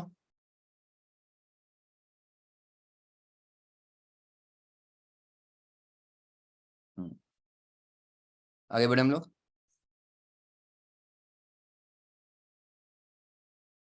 करे कि नहीं करे? चलो कोई लास्ट पार्ट बचा, थोड़ा सा कर लेते हैं, ठीक है। वैसे मेरे को भी फील नहीं आना चाहिए कुछ मैंने उड़ा दिया करके। Continuation of orders etcetera issued under enactments repealed and reenacted, मतलब मार डाला और पुनर्जीवित किया, है ना। ऑफ ऑर्डर्स की बात कर रहे हैं। सी भाई ऑर्डर जो भी है, सबसे इंपॉर्टेंट कौन है? एक्ट है। एक्ट के अंदर रूल्स, ऑर्डर्स, बायलॉज, प्रोसेस वगैरह जो भी रहेगा, notification. So continuation of orders issued under law, जो लॉ हटाया गया था और लाया भी था। So where any central act is repealed and reenacted with और without modification, okay. Any appointment, okay, किसी को अपॉइंट किया, जज को, कोर्ट को, ऑफिसर को, notification, order, scheme, rule, form, bylaw made or issued under the repealed act will continue in force abhi bhi and be deemed to have been made or issued under so and so under the provision so reenacted। एक ही बात, मतलब basically पुराने वाले orders, rule, schemes को अभी भी जिंदगी मिलेगी। एक्ट बच्चों रिपील होकर रिवाइव हुआ था, तो अकॉर्डिंगली ऑर्डर्स, उसके अंदर के जो भी पुराने एक्ट के अंदर जो भी रूल्स, नोटिफिकेशंस पास किए गए थे, तो माना जाएगा कि वो नए एक्ट के अंदर पास किए गए हैं, मतलब वो भी जिंदा है ऐसा माना जाएगा, है ना। समझता सब कुछ, लिखने का हवा निकल जाती। सही बोला तुमने अमन, है ना बच्चों।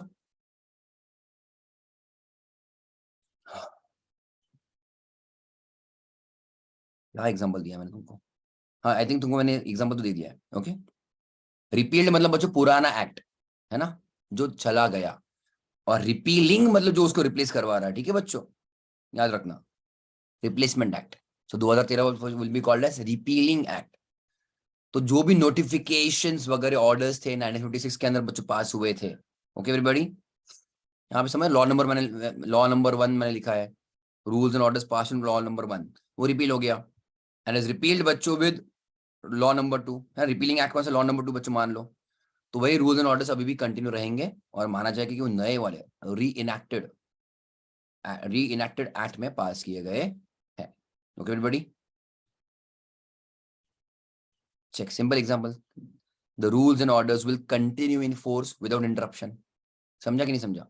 मतलब फिर से बच्चों को कुछ फिर से कोई नई चीज पास करने की जरूरत नहीं पड़ेगी, फिर से नया बोलना नहीं पड़ेगा कि भाई हमारा जो पुराना एक्ट में था अभी भी कंटिन्यू है, सब बोलने की जरूरत नहीं है, क्योंकि यहाँ पे क्लियर कट जीसीए में दिखे रखा है कि अगर एक्ट रिपील होकर रिवाइव हुआ है तो उसके रूल्स ऑर्डर्स नोटिफिकेशन भी रिपील होकर रिवाइव होंगे। अरे हाँ,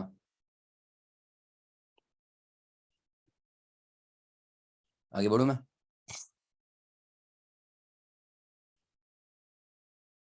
चेक करो एग्जांपल यहाँ पे दिए, the mines act of 1923 was repealed and replaced with mines act 1952 act. Rules made under repealed act कौन सा वाला? 23 must be deemed to continue in force by virtue of this section. This section मतलब GCA का। Okay, until superseded वो छोड़ दो। Okay everybody, आगे बढ़े। Then we bachcho come to the last part. Can we skip to the last part? एक ही ये part बचा है वैसे। And then very important section 27 है, हो जाएगा अपना, हो गया ऑलमोस्ट। ठीक है, हो गया हो गया हो गया। वो ऐसा लग डॉक्टर की तरह लग रहा है मेरे को, जो डॉक्टर इंजेक्शन मारता है ना। हो गया हो गया हो गया हो गया, बस बस बस, कुछ नहीं रहा। आगे बढ़े बच्चों हम लोग। रिकवरी ऑफ फाइन्स वो छोड़ दो।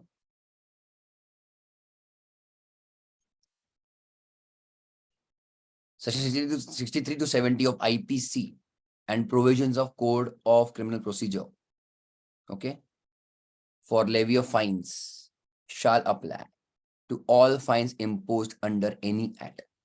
कंपनी एक्ट में बच्चों भर भर के हर दूसरे सेक्शन के बाद पेनल्टी है ना। इनकम टैक्स में बच्चों पेनल्टीज फाइन्स वगैरह है। तो वो जो भी पेनल्टीज फाइन्स है, जो भी कोई एक्ट के अंदर पेनल्टीज और फाइन्स है, कोई भी एक्ट, उसको अगर वो पेएबल है, ड्यू है, to be considered as per, or let us say they can be recovered as per section 63 to 70 of IPC and the provisions of Code of Criminal Procedure. Okay, that's it. उतना ही बोल कर रखा है कि जो भी fines penalty से बाकी कोई भी एक्ट में जो लगता है एप्लीकेबल है, पेएबल है, तो उसको रिकवर करने के लिए हम लोग ये सेक्शंस यूज करेंगे। Then offence punishable under 2 or more laws, very important. Okay, एक इंसान ने बच्चों कोई क्राइम किया, and that crime may be a crime in multiple acts. Okay, मान लो फ्रॉड किया है, ऑनलाइन फ्रॉड, एकदम एग्जांपल, सिंपल एग्जांपल देता हूं, ऑनलाइन फ्रॉड किया है, ऑनलाइन फ्रॉड। अब ऑनलाइन फ्रॉड किया, इसमें बच्चों फ्रॉड तो आएगा ही आएगा, सेक्शन 420 बोलते हैं अपन आईपीसी का, इंडियन पिनल कोड, प्लस उसमें तुम्हारा आईटी वाला एक्ट भी आया, इंफॉर्मेशन टेक्नोलॉजी का गलत इस्तेमाल करना, है ना। क्लियर लियो। मान लो बच्चों कंपनी को कोई इसमें फेक नेम यूज किया है, तो कंपनी का भी उसमें आएगा ऑफिसर इन डिफॉल्ट 447 फ्रॉड वगैरह, वो भी आ सकता है। Clear? So there is an offense or crime, let us say is an offense in more than or at least one act, है ना। इसलिए at least एक नहीं रे बाबा, at least 2 acts, ठीक है। So where an act or omission, मतलब जो भी crime हुआ है, is a offense, okay, is an offense, पहली बात तो under 2 or more laws। Clear बच्चों, under 2 or more laws, then offender shall be liable to be prosecuted, मतलब उसके ऊपर केस होगा, and punished under either or any of those enactments, but shall never be punished twice for the same offense। ये तो तुम्हारा बच्चे basic principle होता है लॉ का। ओके, डबल जेपर्डी बोलते उसको, डबल जेपर्डी। जब ये कौन है, डबल जेपर्डी, उसको बेसिकली 2 बार केस नहीं होगा। ओके, 2 बार पनिशमेंट नहीं होगा, सजा उसको एक बार ही काटनी है। समझ रहे हो everybody? It can be an offence in more then 1 act. इसके ऊपर क्वेश्चन आता है बच्चों, किसके ऊपर? आई टेल यू, ये वाला लाइन के ऊपर बहुत क्वेश्चन आता है। वो किसके अंदर पनिश होगा? Under either or any of those laws. Okay, कोई भी एक्ट, मान लो 3 एक्ट का गुना है वो, ओके, तो कोई भी एक एक्ट के अंदर बच्चे उसके ऊपर केस कर सकते हैं, चालू रख सकते हैं। Okay, but shall not be punished twice for the same offence. तो वर्डिंग सबसे इंपॉर्टेंट है बच्चों, shall be liable to be prosecuted and punished under either or any of those acts. Yes चलिए। हाँ, पर कॉन्स्टिट्यूशनल बच्चों चीज हो, सही बात है, कॉन्स्टिट्यूशनल राइट है वो, कॉन्स्टिट्यूशनल बच्चों तुम्हारा अधिकार है, या फिर यू कैन से प्रोटेक्शन है कि no person shall be prosecuted and punished for the same offence more than once. Impossible. और तुमने उसका एक बार उसका सजा काटा, उसके बाद तुमने फिर से वो केस खोला, that is not possible. Okay everybody. So there is no bar, मतलब कोई लिमिट नहीं to trial or conviction under 2 laws. तुम 2, 3, 4 एक्ट के अंदर उसको गुना, तो चारों के अंदर तुम्हारा केस चालू करवाओ, कोई दिक्कत नहीं, पर पनिशमेंट एक ही बार होगा, तो एक ही बार डिसाइड करके उसको पनिशमेंट दे दो। ओके, बार बार हम लोग केस नहीं खोलेंगे। Understood everybody?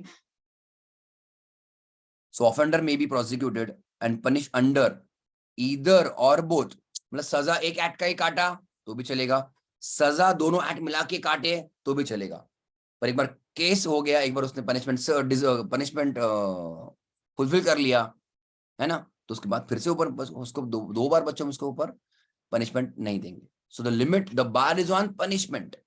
केसेस तुम कौन से भी एक्ट के अंदर, कितने भी एक्ट के अंदर करवाओ, कोई टेंशन नहीं है। Okay, so but shall not be liable for punish to be punish twice for the same offence. Yes लिया?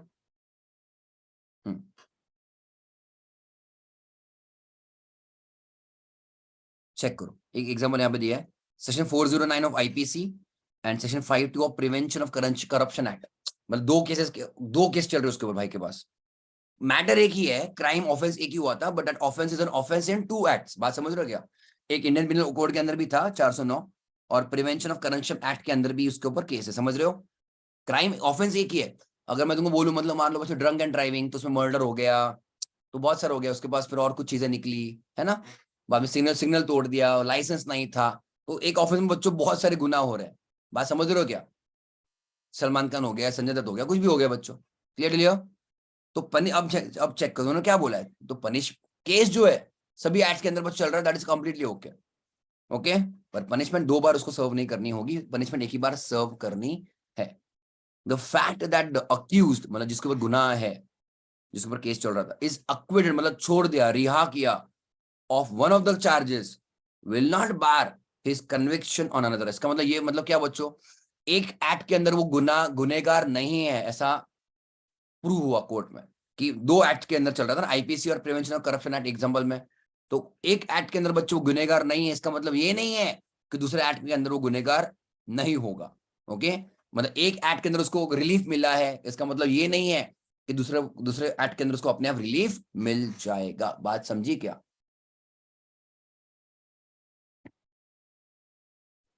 आई hope you are aware of this word. नहीं था तो प्लीज लिखो, इज्जत में लिखो। एक्विटल मतलब रिहा करना, छोड़ देना, हिंदी में लिखा तो भी चलेगा, मतलब नॉट गिल्टी, एंड कन्विक्टेड मतलब गिल्टी, दोषी पाया गया। लिखो बच्चों उसको।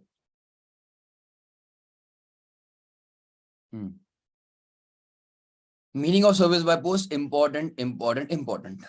Okay everybody, all of you, इसके ऊपर आता है, बहुत बार आता है क्वेश्चन, ठीक है, तो इसके प्लीज इसके केस लॉज भी अच्छे से याद रख लेना, नाम at least. Okay, meaning of service by post मतलब भेजना अपने को, जैसे कंपनी एक्ट में सेक्शन 20 है ना डॉक्यूमेंट्स के बारे में, तो यहाँ पर भी सेम है, सिमिलर केस ही है, बट 1897 की बात है। सर्विस बाय पोस्ट, तो कोई भी लॉ ने बोला कि तुमको डॉक्यूमेंट भेजना है, कोई भी लॉ ने बोला कि तुमको किसी को लेटर भेजना है, नोटिस भेजना है, कुछ भी भेजना है, तो हाउ विल यू सेंड, उसका ऊपर एक स्टोरी देकर रखा है कि तुम्हारी तरफ से कुछ गलती नहीं होनी चाहिए, तो तुमने क्या क्या ध्यान देना चाहिए, ध्यान ध्यान दो बच्चों। So where any law or regulation requires, है ना, any document to be served by post, अगर कोई एक्ट में लिखा गया है कि डॉक्यूमेंट भेजना है बच्चों बाय पोस्ट, है ना, बाय सर्व्ड बाय पोस्ट लिखा है बच्चों, हाँ या ना, क्लियर लिया? देन अनलेस वो छोड़ दो, the service shall be deemed to be effected, मतलब मिला, सामने वाले को मिला, तुमने भेजा वो तो कोई बात नहीं, सामने वाले को मिला। सर्विस मतलब क्या बच्चों, सर्विस मिलता है ना, I get the service will deemed, हुआ, डॉक्यूमेंट मिल गया। 1897 इंटरनेट नहीं था, डबल टिक बच्चों, ब्लू टिक नहीं था, मैं तो अभी भी डिसेबल करता हूं, तुमको पता है वो, हाँ है ना, तो डीम्ड कि सामने लोग बच्चों वो डॉक्यूमेंट मिला बाय पोस्ट, कैसे, if these 3 things are proved, and all 3 है बच्चों, ऑप्शन नहीं, ऑल 3 बच्चों शुड बी सेटिस्फाइड। क्या? प्रॉपरली एड्रेस, तो रिसिपिएंट का एड्रेस ठीक से पूरा होना चाहिए। Prepaying, obviously common sense, prepaying क्या, स्टैम्प की बात करें हम लोग, स्टैम्प लगता था, मतलब जो भी चार्जेस है भेजने के, and posting by registered post. Okay, हम बच्चों प्राइवेट कुरियर की बात कर रहे हैं कि एज सच अभी फिलहाल नहीं, वी कैन यूज दैट, वो अलग बात है। सो रजिस्टर्ड पोस्ट मतलब बच्चों तुम लोग एक्चुअली पोस्ट ऑफिस में गए, अंदर गए पोस्ट ऑफिस के, और वहां पे डॉक्यूमेंट सबमिट करके तुमको एक एक्नॉलेजमेंट मिला है। कुछ समझा कि नहीं? That is called as registered post. तो वो बाहर के बाहर देयर यूज्ड टू बी लाल डब्बा, कभी देखा बच्चों लाल डब्बा पोस्ट ऑफिस का? वो लाल डब्बे के अंदर डाला, that is not registered post. वो तो बस ऐसे ही, वो गया तो गया, नहीं गया तो नहीं गया, भरोसा नहीं उसका। तुम वो ऑफिस, पोस्ट ऑफिस के अंदर जाकर तुमने बच्चों वो डॉक्यूमेंट सबमिट करवाया, जो भी तुम्हारा लेटर है। Understood everybody?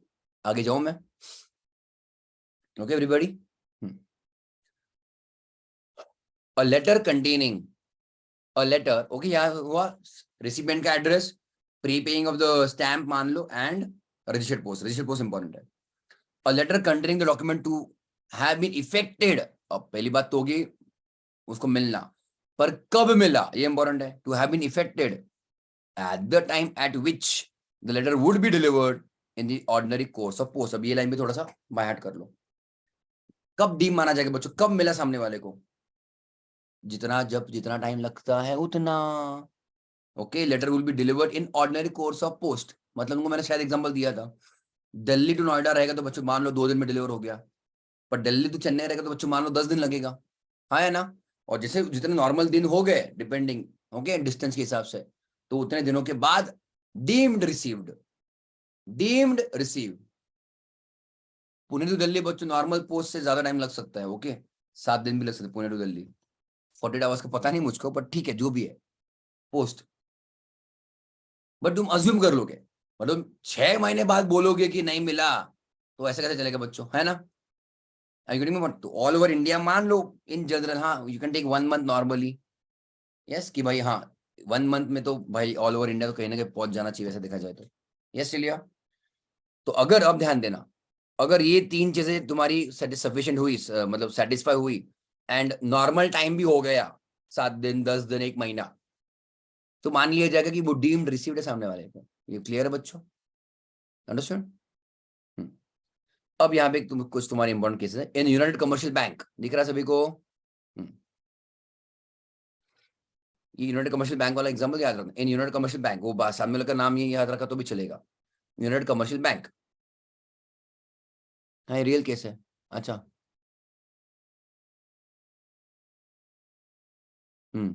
A notice when, a notice है बच्चों, बैंक को नोटिस भेजनी है। A notice when required under the statutory rules, important. अब बच्चों बैंक है, तो बैंक के ऊपर अपने खुद के ऊपर, बैंक के ऊपर अपने खुद के कुछ ना कुछ एक्ट्स एप्लीकेबल होता है ना बैंक के ऊपर। सो एज पर बैंकिंग के कुछ rules, the notice should be sent by registered post, और उसके भी ऊपर एक्नॉलेजमेंट इज ड्यू। ओके, तो कोर्ट को भेजना कैसे, कोर्ट नहीं बैंक को भेजना कैसे था? Registered post, acknowledgement due. और जीसीए बच्चों क्या कहता है? General clauses act, registered post only. But बच्चों अगर तुम्हारा खुद का एक्ट, स्पेशल एक्ट, तुमको कुछ चीज कहता है कि उससे भी ज्यादा करो या फिर ऐसा करो, तो तुम ऐसा नहीं कह सकते कि भाई जीसीए ने तो बोला बस रजिस्टर्ड पोस्ट। नहीं, तुम्हारे पर कौन सा एक्ट एप्लीकेबल है? बैंकिंग रेगुलेशन वाला, बैंकिंग रेगुलेशन एक्ट। तो उन्होंने बोला है कि रजिस्टर्ड पोस्ट, एक्नॉलेजमेंट ड्यू, तो तुमने वैसे ही भेजना चाहिए था। फिर तुम ये नहीं कह सकते कि नहीं हमने तो रजिस्टर्ड पोस्ट से भेज दिया ना, जीसीए तो सेटिस्फाई हो रहा है, जीसीए सेटिस्फाई हो रहा है, पर खुद का तो एक्ट सेटिस्फाई नहीं हो रहा ना। And who will prevail over who? Your special act बच्चों will prevail over general law या फिर जनरल एक्ट। ओके, तो बैंक को भेजना था as registered post acknowledgement due, पर भेजा है नॉर्मल रजिस्टर्ड पोस्ट से। Okay, the protection of presumption regarding service of notice under ratified post under this section of the act is neither tenable, मतलब वो सही नहीं है। Okay everybody? एंड और एक चीज, in Jagdish Singh so and so and so, it was held that where a notice is sent by the landlord by registered post, this and the same is returned by tenant with an endorsement of refusal, नहीं लेता जा, नहीं लेता जा। Example, simple example, common sense भी है। तुमने जोमेटो से कुछ ऑर्डर किया, ओके, तुम कभी जोमेटो वाले को सरप्राइज कर सकते हो ऐसे, तुमने कुछ ऑर्डर किया, आया बच्चों जोमेटो वाला, और तुम बोलते नहीं लेता जा। ओके, ऑर्डर किसने किया? तुमने खुद किया बच्चों, या फिर तुम्हारे फ्रेंड ने किया रहेगा, किसी ने भी किया रहेगा। यस लियो, फ्रेंड मान लो तुमको गिफ्ट दिया या फिर कुछ सरप्राइज दिया, सही ना? और तुमने बोला नहीं लेता जा, है ना? बोलो नाम तुम्हारा है, हाँ, बोला यही तुम्हारा एड्रेस वाला, हाँ, तुम्हारे नाम से बोलो नहीं लेता जा। Yes clear? अब बेचारे पास ऑप्शन क्या है, वो वहां पे छोड़ के तो नहीं जा सकता वैसे लीगली देखा जाए तो, उनके ऊपर कुछ ना कुछ रूल रेगुलेशन रहेंगे कि तुम किसी के घर के बाहर तो सब चीज रख के तो जा नहीं सकते। वो मान लो बच्चों वो रिटर्न लेके गया, समझ रहे हो? Now can you sue him again कि तूने दिया नहीं मुझको? नहीं बच्चों, there was an attempt to deliver. कुछ समझ रहे हो कि नहीं? वही तुम्हारे इंडियन कॉन्ट्रैक्ट एक्ट में भी अगर ये देखा जाए तो there was an attempt to deliver, तुमने खुद नहीं लिया, तुम्हारी गलती है, you can not sue back again, है कि नहीं?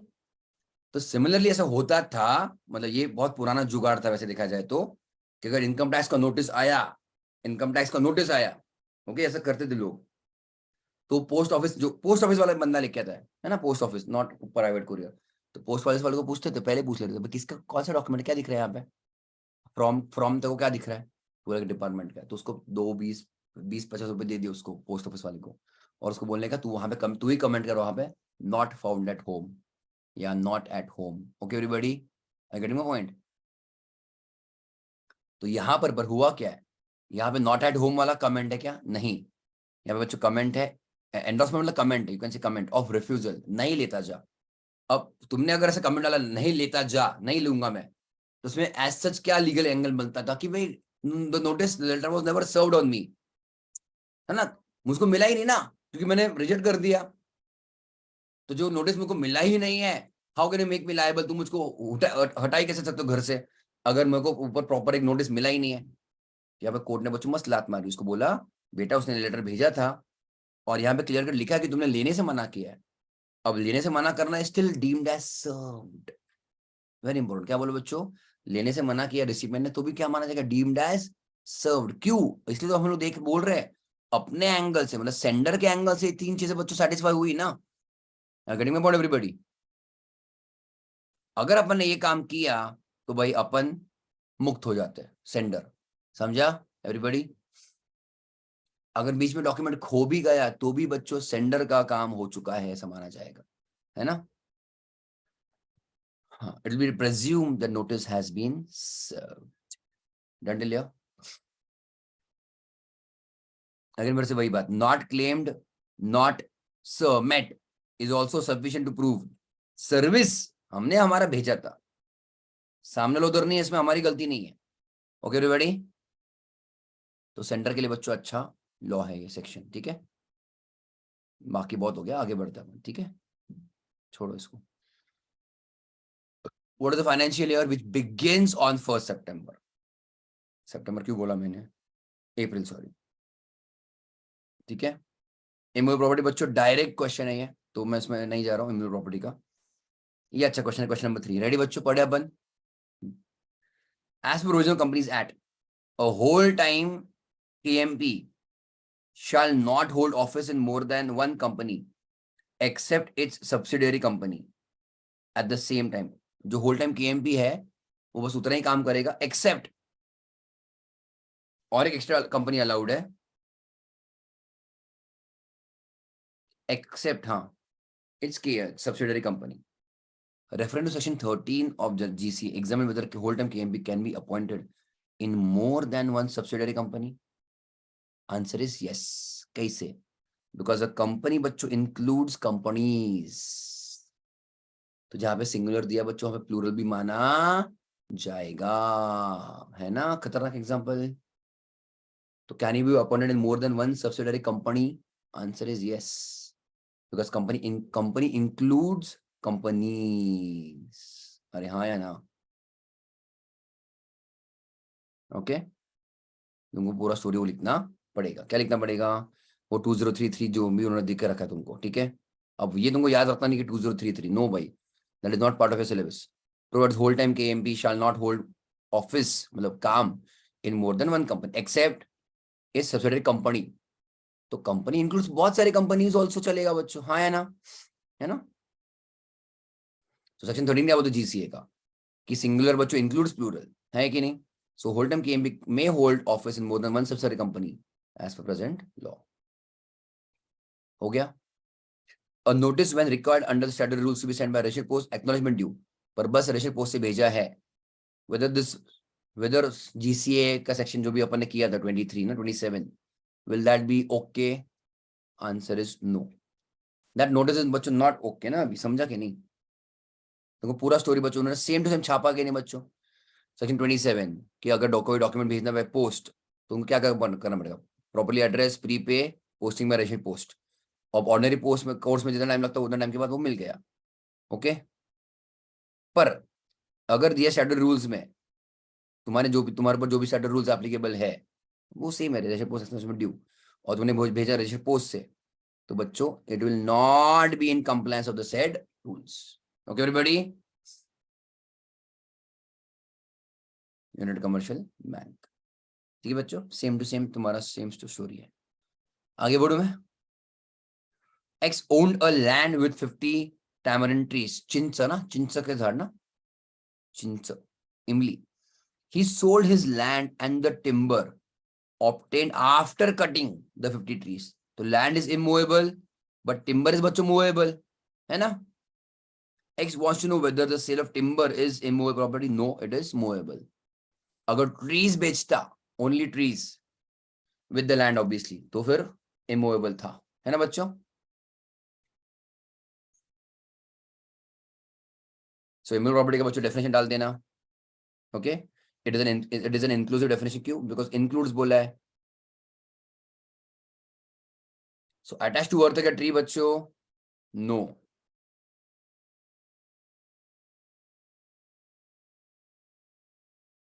Okay, obtained after cutting है ना।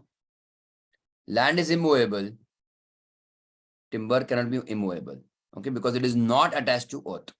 Understood? अरे हाँ, सभी से पोस्ट रिपीट हुआ है, ठीक है, तो time pass. Komal declares a dividend for his share holders, Komal sorry limited, हाँ, in this AGM held on 27 September, referring to so and so, advice कब तक उनको बच्चों रीपे करना है डिविडेंड?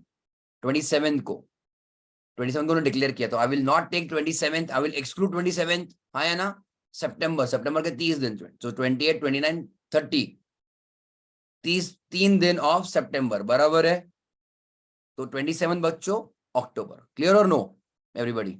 अरे हाँ, तो मैं 27 को एक्सक्लूड किया है ना, एंड 27th ऑफ सितंबर को एक्सक्लूड किया बच्चों, एंड 27th ऑफ अक्टूबर को इंक्लूड करेंगे, ये क्या पड़ेगा स्टोरी। दूसरा, ट्रांसफर कब बच्चों? When are they required to transfer amount to unpaid or unclaimed dividend. तो मेरा जब 30 दिन खत्म होता है तो वहां से 7 दिन, 30 दिन खत्म होता है तो वहां से 7 दिन, अब वहां से 7 दिन के लिए बच्चों में ध्यान दो, अब 27 को अक्टूबर को, 27 अक्टूबर को एक्सक्लूड करूंगा, तो my 7 days will begin from 28 अक्टूबर। सो 28, 29, 30, 31, अक्टूबर में 31 हुए 4, और 1, 2, 3, 3 नवंबर को इंक्लूड करेंगे। नहीं समझा? हेमा माता जी, कौन सा रूल कर रहे थे अपन? सेक्शन कौन सा था बच्चों? 9 फॉर कैलकुलेशन ऑफ टाइम ना बच्चों। अरे तुम्हारा नॉर्मल कंपनी सेट का ही है, आंसर तुमको आ जाएगा, पर उसको टेक्निकली लिखना है। सेक्शन 9 ने क्या बोला? अगर कोई वर्ड यूज किया है फ्रॉम, तो उसका फर्स्ट डे हम लोग क्या करते बच्चों? एक्सक्लूड करते हैं, हाँ या ना? Yes clear? तो एज पर कंपनी सेट बच्चों क्या होगा? इन्होंने डिविडेंड कब डिक्लेयर किया? डिक्लेयर 27 सितंबर को। Yes clear? तो what is the law? Within 30 days from date of declaration. तो विद इन 30 डेज मतलब क्या? तो 27 को हम गिनेंगे कि नहीं गिनेंगे, मतलब इंक्लूड करेंगे 30 डेज में? नो। तो वही मैं कह रहा हूं, माय टाइम, मतलब अगर मैं लॉ के हिसाब से बात करूं, वी एक्सक्लूड, यहां पे दिया लास्ट एकदम एंड में, we exclude the first day in the series. किसको एक्सक्लूड किया? 27 को बच्चों एक्सक्लूड किया, 27 सितंबर को। Yes clear? तो my 30 days will start at 28 सितंबर। तो 28, 29, 30 सितंबर, 3 दिन ऑफ सितंबर हुए मेरे यहाँ पे, बराबर है। मेरे पास टोटल कितने दिन? 30 दिन। तो यहाँ पे मेरे 3 दिन हो गए, तो 27 डेज ऑफ अक्टूबर। सो 27 अक्टूबर तक मेरा पेमेंट हो जाना चाहिए ऑफ डिविडेंड।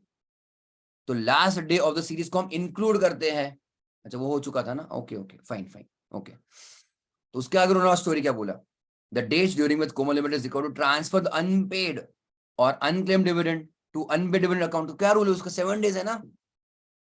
कुछ याद आ रहा है कि नहीं? डिविडेंड के चैप्टर में किया था, डिविडेंड डिक्लेयर किया तो 5 दिनों के अंदर अलग अकाउंट में डालो, डिविडेंड डिक्लेयर किया वहां से 30 दिन के अंदर पेमेंट कर दो, अगर पेमेंट नहीं हुआ अनपेड या फिर अनक्लेम्ड तो उसके वहां से आगे 7 डेज के अंदर अनपेड डिविडेंड अकाउंट, और वहां से 7 साल वगैरह, वो याद आया कि नहीं? हम लोग किसके बारे में बात करें अभी? The time limit for transfer to UDA, unpaid dividend account, कब चालू होता है? जब मेरा 30th डे मेरा एक्सपायर होता है बच्चों, हाँ या ना? जब मेरा 30th डे एक्सपायर होता है, वहां से 7 दिन, तो वहां से 7 दिन मतलब मैं 27 अक्टूबर को गिनूंगा नहीं, हाँ मैं 28 से चालू करूंगा। सो 28, 29, 30, 31 अक्टूबर के तुम्हारे 31 डेज हो गए, 4 दिन तुम्हारे अक्टूबर के, एंड तो बचे 3 दिन ऑफ नवंबर। तो 3 नवंबर तक बच्चों मुझको डालना है इन UDA। यस लियो, तो तुमको पहले सेक्शन 9 लिखो, बाद में क्या बोलने का बच्चों, बाद में क्या बोलने का? यहाँ पे क्वेश्चन में दिया है GCA यूज करना है, ठीक है ना? यहाँ पे है ना कि भाई first day of the series exclude करते हैं अगर वर्ड फ्रॉम यूज किया है एंड लास्ट डे बच्चों हम इंक्लूड करते हैं अगर वर्ड यूज किया है टू। तो मैं आपने ऊपर पूरा स्टोरी देख रखा है, तो ये तुमको बस जो अपन ने बोला बच्चों, तो उसको बस स्टोरी में डाल दो कि कब तक क्या क्या करना है। तो अपना क्या डेट आया था? 27 अक्टूबर आया था ना बच्चों, पेमेंट करने के लिए, है ना? तो 27 सितंबर को एक्सक्लूड किया, बट तुम्हारा जो 30th डे था 27 अक्टूबर, उसको इंक्लूड किया। डेट ऑफ डिक्लेरेशन जो first day of the series है उसको एक्सक्लूड किया, और लास्ट डे 30 डे जहां पे आ रहा है उसको इंक्लूड किया, और उसका वही स्टोरी 7 दिन वाला, within 7 days from the date of expiry of 30 days। Okay, done till here?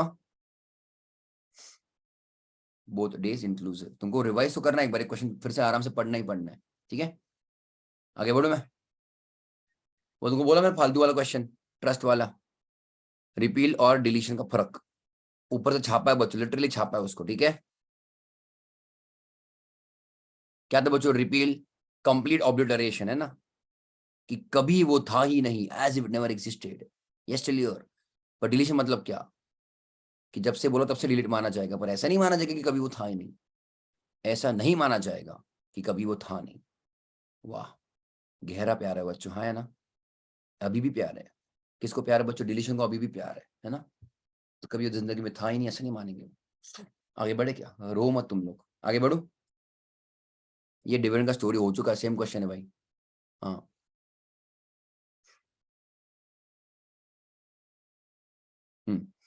referring to provision GCA, find out the date on which the following act regulation comes into force, gives reason also. An act of parliament which has not specifically mentioned a particular date, very important. अगर कोई notification sorry act है उसके ऊपर दिया ही नहीं date, कब से applicable है, तो कब से रहेगा बच्चों वो?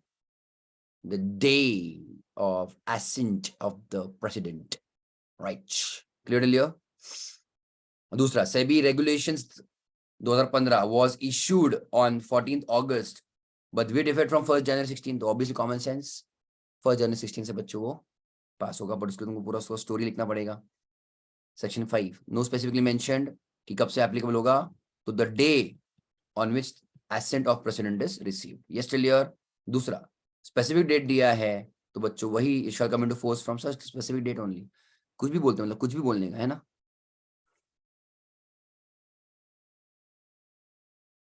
Yes till here? तो काफी जनरल चैप्टर ही है बच्चों ये, डोंट यू थिंक? काफी जनरल चैप्टर है, सारा दिमाग उतना खराब नहीं करता जितना नेगोशिएबल करता है ऑनेस्टली। पता नहीं, मेरा और नेगोशिएबल बहुत 36 का आंकड़ा है पुराने जमाने से, मतलब राइट फ्रॉम स्टूडेंट डेज अभी भी। श्योर श्योर, हाँ मतलब बाकी के मैं थोड़ा कोशिश करके एफर्ट्स करके समझ सकता हूँ, अभी जीसे में भी कुछ कुछ पुरानी चीजें ला सकते हैं, बट अभी के जमाने में कौन कितना हुंडी यूज करता है, promissory note and all of that, transfer this and that, negotiation, so I don't find it very appealing. हाँ ठीक है Niti, no problem, yes find all of you. Yes, इसके फिर से I am repeating again and again and again, MTP RTP PYQ बच्चों सब complete करो अच्छे से, जितना करोगे उतना कम है, या फिर ऑनेस्टली जितना करोगे उतना तुम्हारा कॉन्फिडेंस बढ़ेगा, क्योंकि अभी फिर से रिवीजन किया है, फास्ट में भी कर लिया है, तो कंसेप्ट तो क्लियर हो गया तुम्हारा। तो फटाफट बच्चों उसको फटाफट इमीडिएटली उसको क्या करना, एक सब पीवाईक्यू खत्म करो, previous year questions. Understood Akshata? Got it everybody? है ना? और इसी तरह से बच्चों जनरल क्लास 8 ये चैप्टर भी खत्म हो चुका है। इसको अच्छे से रिवाइज करो प्लीज, एमटीबी आरटीपी पीवाई इसको सब खत्म करो एवरीबॉडी, है ना, बिल्कुल छोड़ने का नहीं, कोई भी चैप्टर कोई भी कंसेप्ट बच्चों जनरली ऑप्शन में छोड़ना नहीं है। तो please I hope this revision was helpful to you. एक बार फिर से रिवीजन अच्छे से करो जो भी अपनी वीडियो है उसके हिसाब से, और आईसीए के जितने भी रिसोर्सेस है उसमें सबसे सब जितने भी क्वेश्चन अवेलेबल है सब पढ़ो, अच्छे से रिवाइज करो, और बार बार रिवाइज करो कि तुम्हारे दिमाग में वो चीज रहेगी एज अ बाय हार्ट, है ना बच्चों। So I wish you all the very best. Video को लाइक कर दो, चैनल को सब्सक्राइब कर दो and share with all your friends. I wish you all the very best बच्चों, all the best, take care, bye.